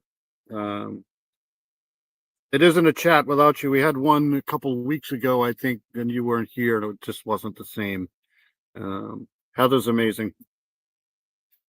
To that extreme atrocity and cruelty that you'd be looking at. I think, in fact, they can't show the planning and premeditation. I don't think they're going to be able to show extreme cruelty and the like, simply because we don't have the victim's body to be able to have a coroner or other experts testify as to how extreme and how cruel her murder was conducted. And that's going to be the problem. We know post the murder that if, in fact, the electronic information is correct, that there was quite a bit of cruelty in dismembering the body and ultimately then transporting it. But again, the government has to prove that. I think they're much more likely, in the event they don't get first-degree murder, that they're looking at a second-degree murder charge, which, by the way, still carries with it the life in prison, but more likely he would then be eligible for parole after Yeah, but then they're going to get him on his fraud charges too. So there's a pretty good chance he'll get life in prison anyways. minimum of 15 years and likely 20 years. Yeah, so it makes sense, I guess, then that the defense spent most of their time during that court hearing really arguing against the premeditation aspect of the first-degree murder charge, since, like you said, and I think the judge said this as well, that extreme atrocity and cruelty side of the first-degree murder charge, that might be more thin on the evidence side for the prosecutors than that premeditation part of it. But with that being said, it does sound like the prosecutors have quite a few theories on how they may go about trying to prove that he had that malice. So we heard a few things. We heard that he could have been looking for a life insurance payout because he was facing restitution costs associated with that federal case involving the fake art that he was dealing. Then they were saying that he thought, or he could have been thinking, maybe if Anna is out of the picture and he were a single parent, the judge sentencing him in that federal case may be more lenient to not give him jail time because he would have needed to be there for the kids. These all sound like kind of, hypotheticals, if you will. You'll never know how wonderful it is to have you here in the chat, Heather. It's always good to see you over there in Rick Snay's chat too. Rick Snay's an awesome guy. I see you all over the place, but it's always good to see you here. I could do that, especially right now. I'm starving. Yeah, forget your chair. Bring your chair. You're going to need something to throw. Is it common for prosecutors to rely on these types of scenarios? On the motion to dismiss stage, the answer is yes.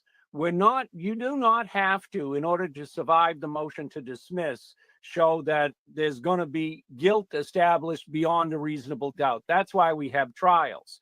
The question on the motion to dismiss is there some evidence that if it's supported credibly and admitted at trial, that a jury could ultimately feel that he is in fact guilty of the charge beyond a reasonable doubt. But all of that happens much further down the road. Right now, I think your assessment is correct. They're throwing a bunch of things at the wall to see what sticks in order to survive the motion to dismiss. Ultimately, they will refine their strategy and their trial presentation as they get closer to the actual trial and gather whatever other additional information they can, because you're not going to have such a scattershot approach as we get to trial. They're going to focus more closely on a theme and what they believe took place here. But all of those things that you talked about really do provide some level of motive for murder. They may not provide a motive for first-degree murder, and that's what the defendant really is arguing about right now. So I'll keep an eye on that. I wouldn't be surprised if this goes to a plea. He may plead to the lesser charge and get like 15 to 20 years without parole. But he's also going to get time for his stealing.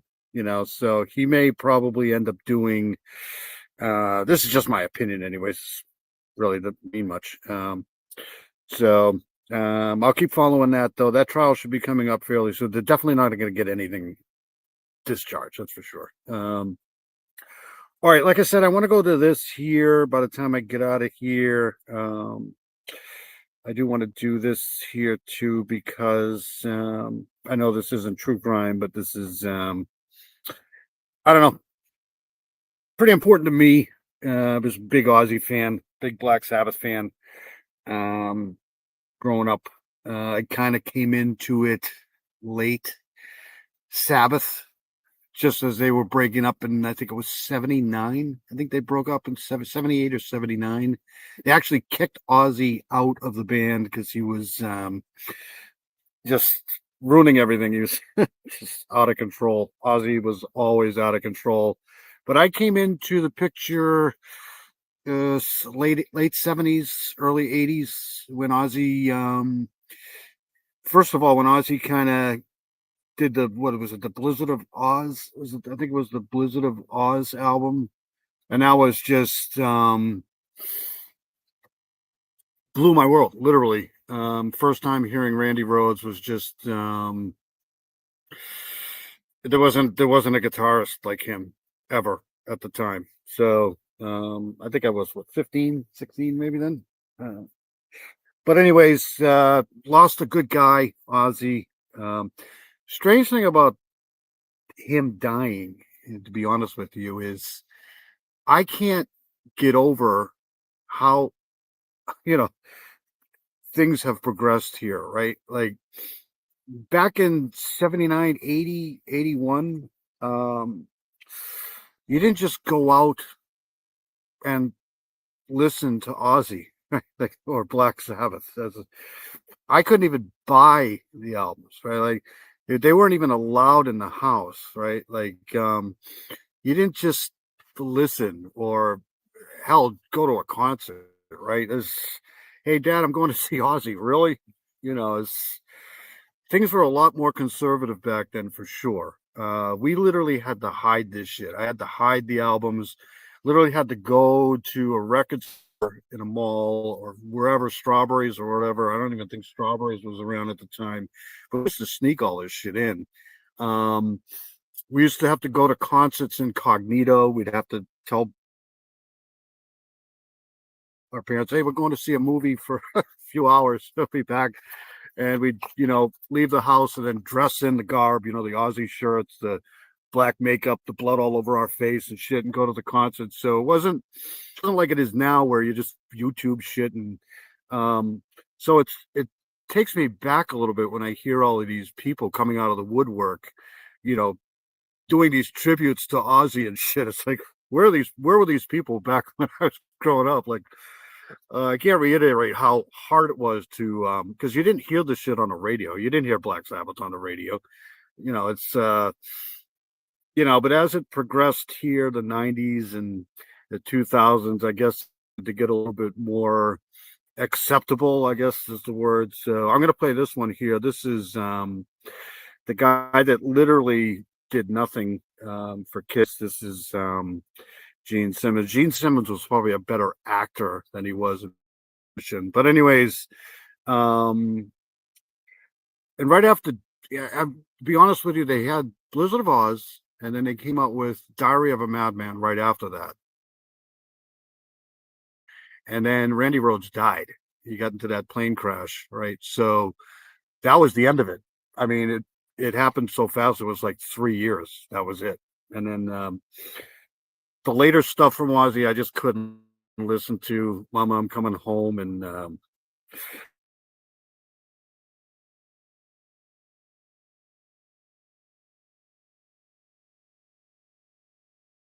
so. But anyways, Ozzy was always that guy, right? When you think of, heavy metal music, you think Ozzy being the front man. All right, so I'll play this. More on the Prince of Darkness. Let's bring in Gene Simmons from Kiss, another rock icon. Gene, thank you so much for being here. I'm so sorry for your loss. So many of us knew his persona, knew him as a Prince of Darkness, saw little glimpses on the Osbournes. I've seen Ozzy twice. I've seen Ozzy, actually, no, take that back. I saw Ozzy 3 times, twice solo, I think 81 and 82.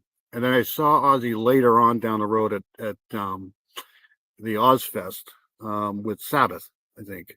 But I also saw Dio twice too. So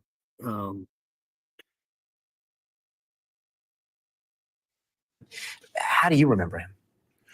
Well, I remember the man, this isn't kind of a pretty good interview with Gene Simmons though, because he brings out what Ozzy was.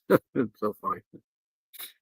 1974, we were both trying to forge our paths, and we actually played on the same bill. And I will tell you that the masses, the fans are grieving. What can you say? It's just broken hearts. And when I tell you my heart, my prayers, and millions of others to Sharon and the kids, people think of him as the Prince of Darkness. And, on stage, of course, this huge persona, a giant, but at the same time, a loving father and a dedicated husband. Kind of like B.B. King, right? Like B.B. King is the blues guy, right? He's kind of like the face of the blues. If you watch B.B. King play the guitar, it's not all that complicated. You look at it and you're like, I could think off the top of my head 10 better guitar players than B.B. King, right? But B.B. King is kind of like the face of the blues, right? You think of him and Muddy Waters and a couple other guys, but B.B. King is that face. That's kind of like Ozzy. Ozzy is kind of like that face of heavy metal between, I'd say, 1974 and 1985, somewhere around there. Because I'm telling you, after 85, you just didn't hear that shit anymore. It was gone. It was there, and then it was gone. Then you had all these hair bands come out, which I couldn't stand, Europe. And I mean, Poison stunk. They were terrible. If I hear that song oh my God, that song is so atrocious. It's so awful. The watered down heavy metal stuff, even bands that I really liked, like Judas Priest, they kind of got wacky too, like Turbo Lover. Is just everything after like 1985 was just awful, just terrible stuff. Ozzy kind of stayed away from that stuff until he started to get into some of the stuff that he got into. But from, I'd say, probably 1974 to around 1985, Ozzy was the guy. You can say whatever you want about Ozzy. There never was an Ozzy before Ozzy.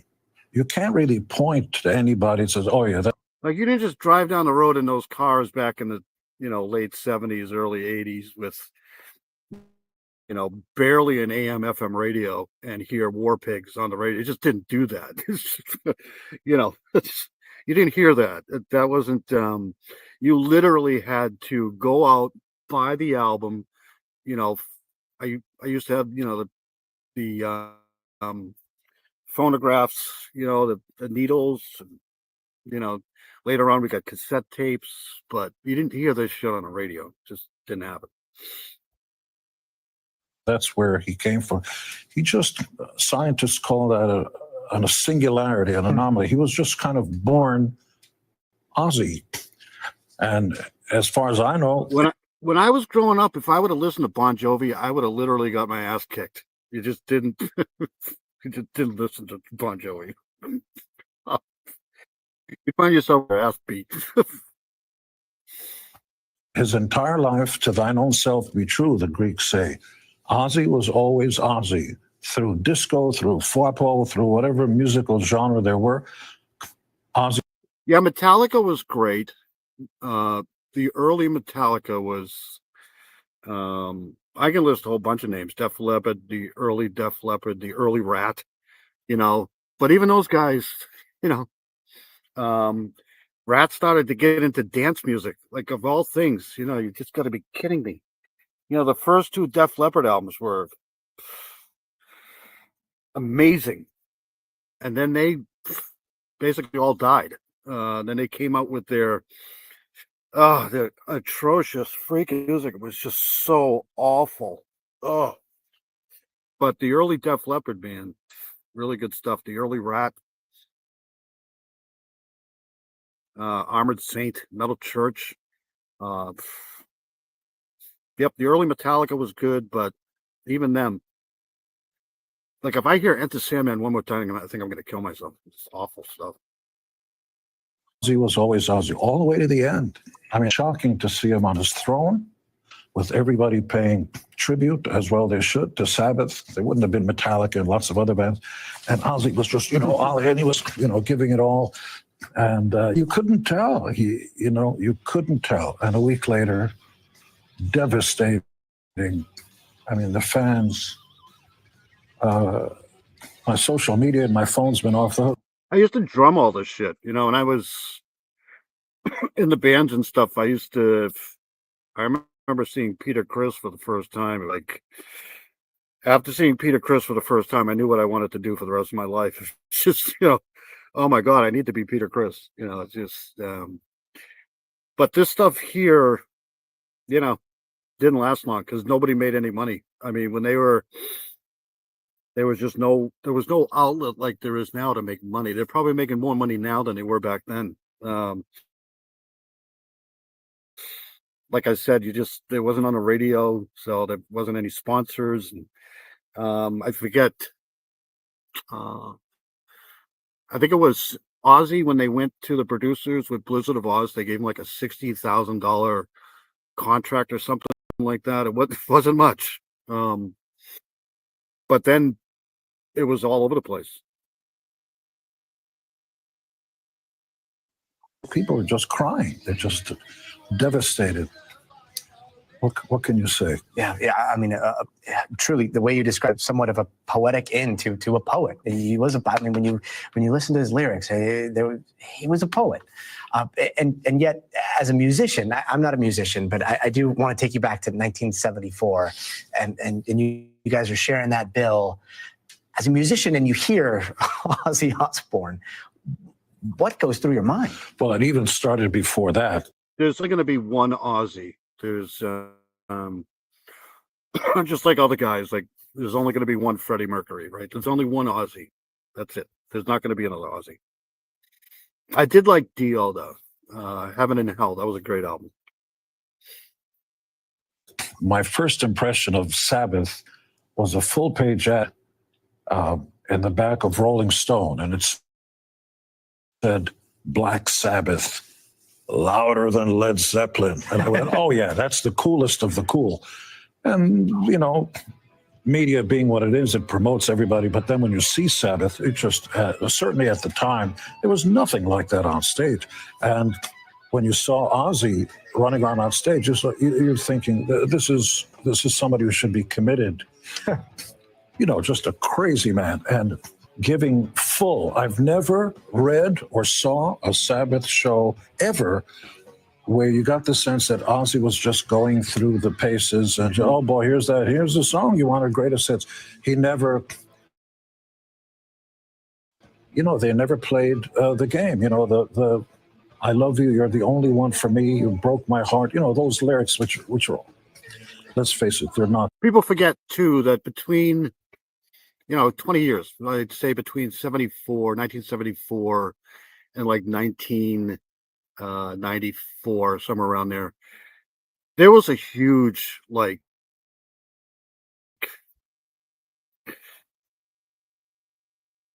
just technology. Like you went from 8-track tapes to cassette tapes, from albums, then you went to compact discs, computers. I mean, in 20 years, the industry was crazy.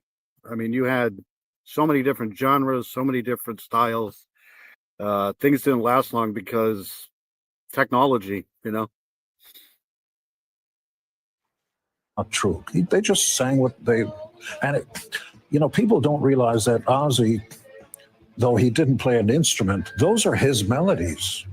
That's him writing melodies and lyrics and crafting that sound, that enormous that Iommi has, that just, shook the heavens, that ruled the world. Ozzy, there never was one like him, and probably never will be. And when you look back at that time, and you look at the birth of heavy metal and the evolution of like the modern rock show, it was Ozzy, and it was also you. You were almost like a right brain, left brain. There was the genius of the madman in Ozzy, and then there was the calculated mastermind. People too forget that Ozzy, Ozzy is probably responsible for, I'd say, 300 or 400 different bands. Like he made a lot of people famous. Of the demon, and you were in the same sphere. The dedication of stagecraft, of being up on that stage. There probably would be no Metallica without Ozzy. Your job was to make everyone forget that the world is not such a nice place and that there are traffic jams and you argue with your girlfriend about all kinds of stuff. But when you come there, it's electric church. The fans and the band, everybody say, yeah, black, and that was the shit, right? Those boom boxes. I remember those were the shit, right? They were just so technologically advanced from what we had before, like the little cassette players with the fast forward, rewind. It was just so much new technology, and then you didn't need that.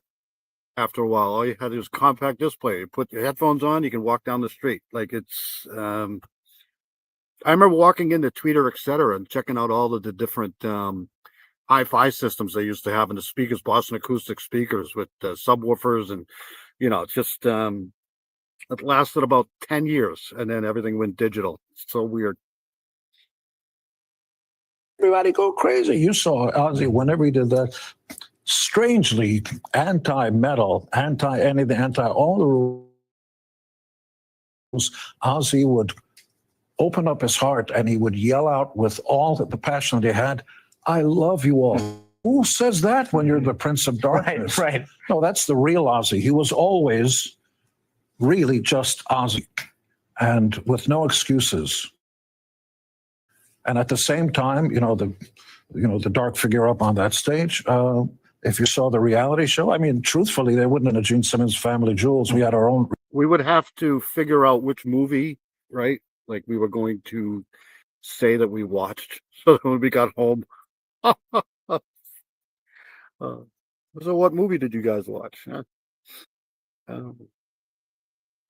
Reality show.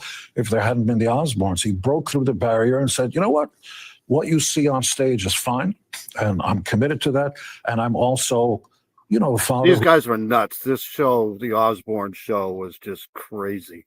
Who loves his family and his wife, and talk about dysfunctional, but it was so awesome.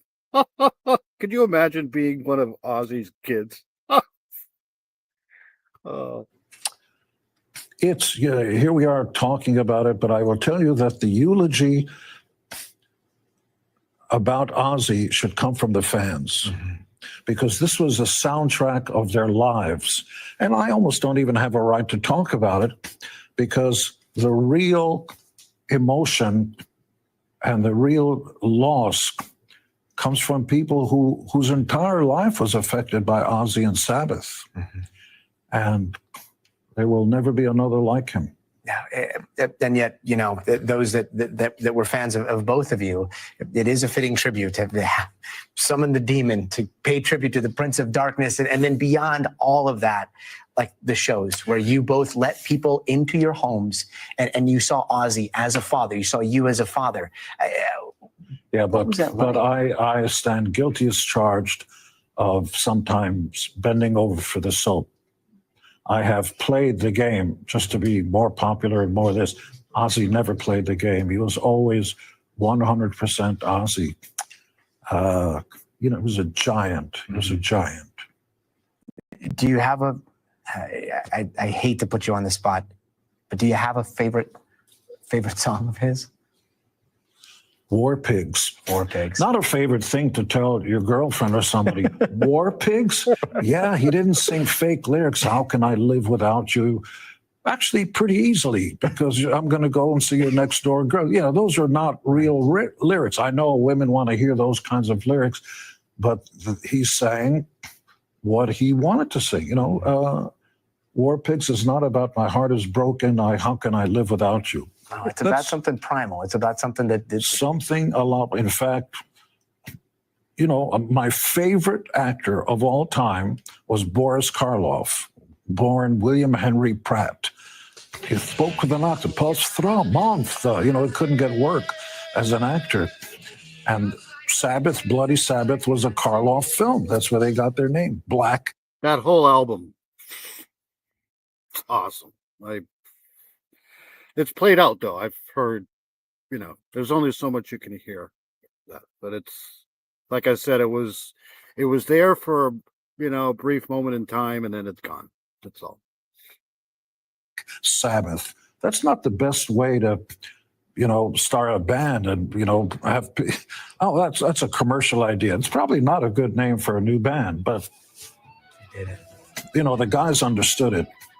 And through thick and thin, through different members, it doesn't matter what, nothing ever stopped Sabbath. And I know this is the beginning. Sabbath will continue, and Ozzy may be gone, but right now, getting choked up, goddamn. Right now, there are millions of fans around the world who are turning off their TikToks and Schmicktalks and all that stuff, shutting the door and putting on their Sabbath albums. Yeah. And singing along with all their heart. Oh, most devastating has got to be for the family and for Sharon. My heart goes out to them. Yeah, our heart goes out to them. All right, so that's the end of that. I just wanted to play that. Definitely lost a legend. Anyways, I'd like to thank everybody for coming in. Paula, thank you so much for coming in. Mustang, you're awesome. Thank you for coming in, being here. Fur Baby Daddy, thanks. You guys are awesome. Heather, what can I say? Heather, arguably one of the greatest people on the planet. She's so wonderful. It's always good to have Heather here. I hope you have a good week, Heather. Take care of yourself. We still have her GoFundMe scrolling across the bottom here. And if there's another benefit thing, let me know. Dino, you're awesome. Thanks for coming in. Dino's great. It's always good to have Dino here. Shibby, you're awesome too. Thank you so much. Shibby, Dino, and Heather, literally, and everybody make the chat. I know that Lisa Joe was in here. I don't want to forget her. I think Big Fish was in here too. Thanks, Big Fish. I'm going to try to get to everybody tonight. I know that Doodlebug was in here. Doodlebug's amazing. She got a great channel. JCN was in here. JCN is awesome. I should write this shit down so I don't have to do this. Dirty Diana was in here. Dirty Diana's got a great channel. JP was in here. JP's got a great channel too.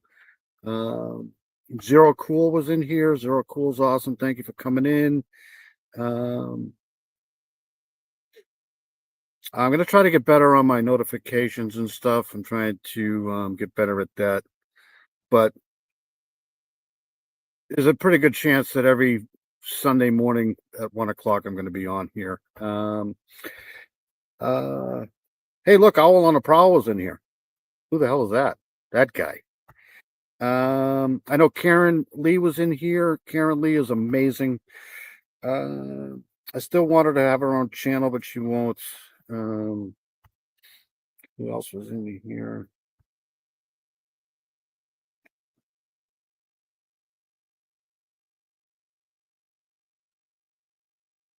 I'm going to try to put all those things in the links too, in the description. Nicole Watt was in here. Nicole Watt is awesome. Can't believe I almost forgot Nicole Watt. Thank you for coming in. Nicole is amazing. I still want to see if we can do panel one of these nights here. If I miss anybody, I'm sorry. But I can't always scroll up to the top once I get, Carol was in here. Carol's amazing too. Thank you, Carol, for coming in. Appreciate it. Definitely going to miss some people. Let's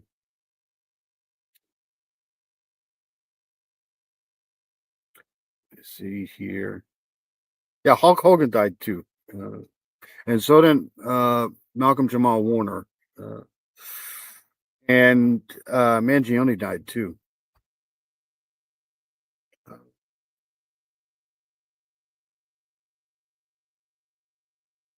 And for those who watch on the replay, I really appreciate everybody watching on the replay. I know there's a lot of people that do. Just trying to get to everybody here, but I'm not going to because I'll be here forever. But I really appreciate everybody for coming in because, the jury's out on the Hulk Hogan thing, though. I don't think they, I'll have to keep an eye on that. Anyways, I thank you all. I'll play my outro, get out of here. You guys have been awesome. Just have a great week. Don't die. Heather, let us know what's going on with you too. Same with Miranda. Miranda, I almost forgot you. Miranda's awesome. She's been here forever. Email me and let me know what's going on, please. There's Heavy's GoFundMe right there too. Thank you, Mino Dino. All right, so let me get the hell out of here. I'll play my outro. But you guys are all awesome. I appreciate you guys every night that we're here. You guys are great. Let me do this here. And I'll see you guys later.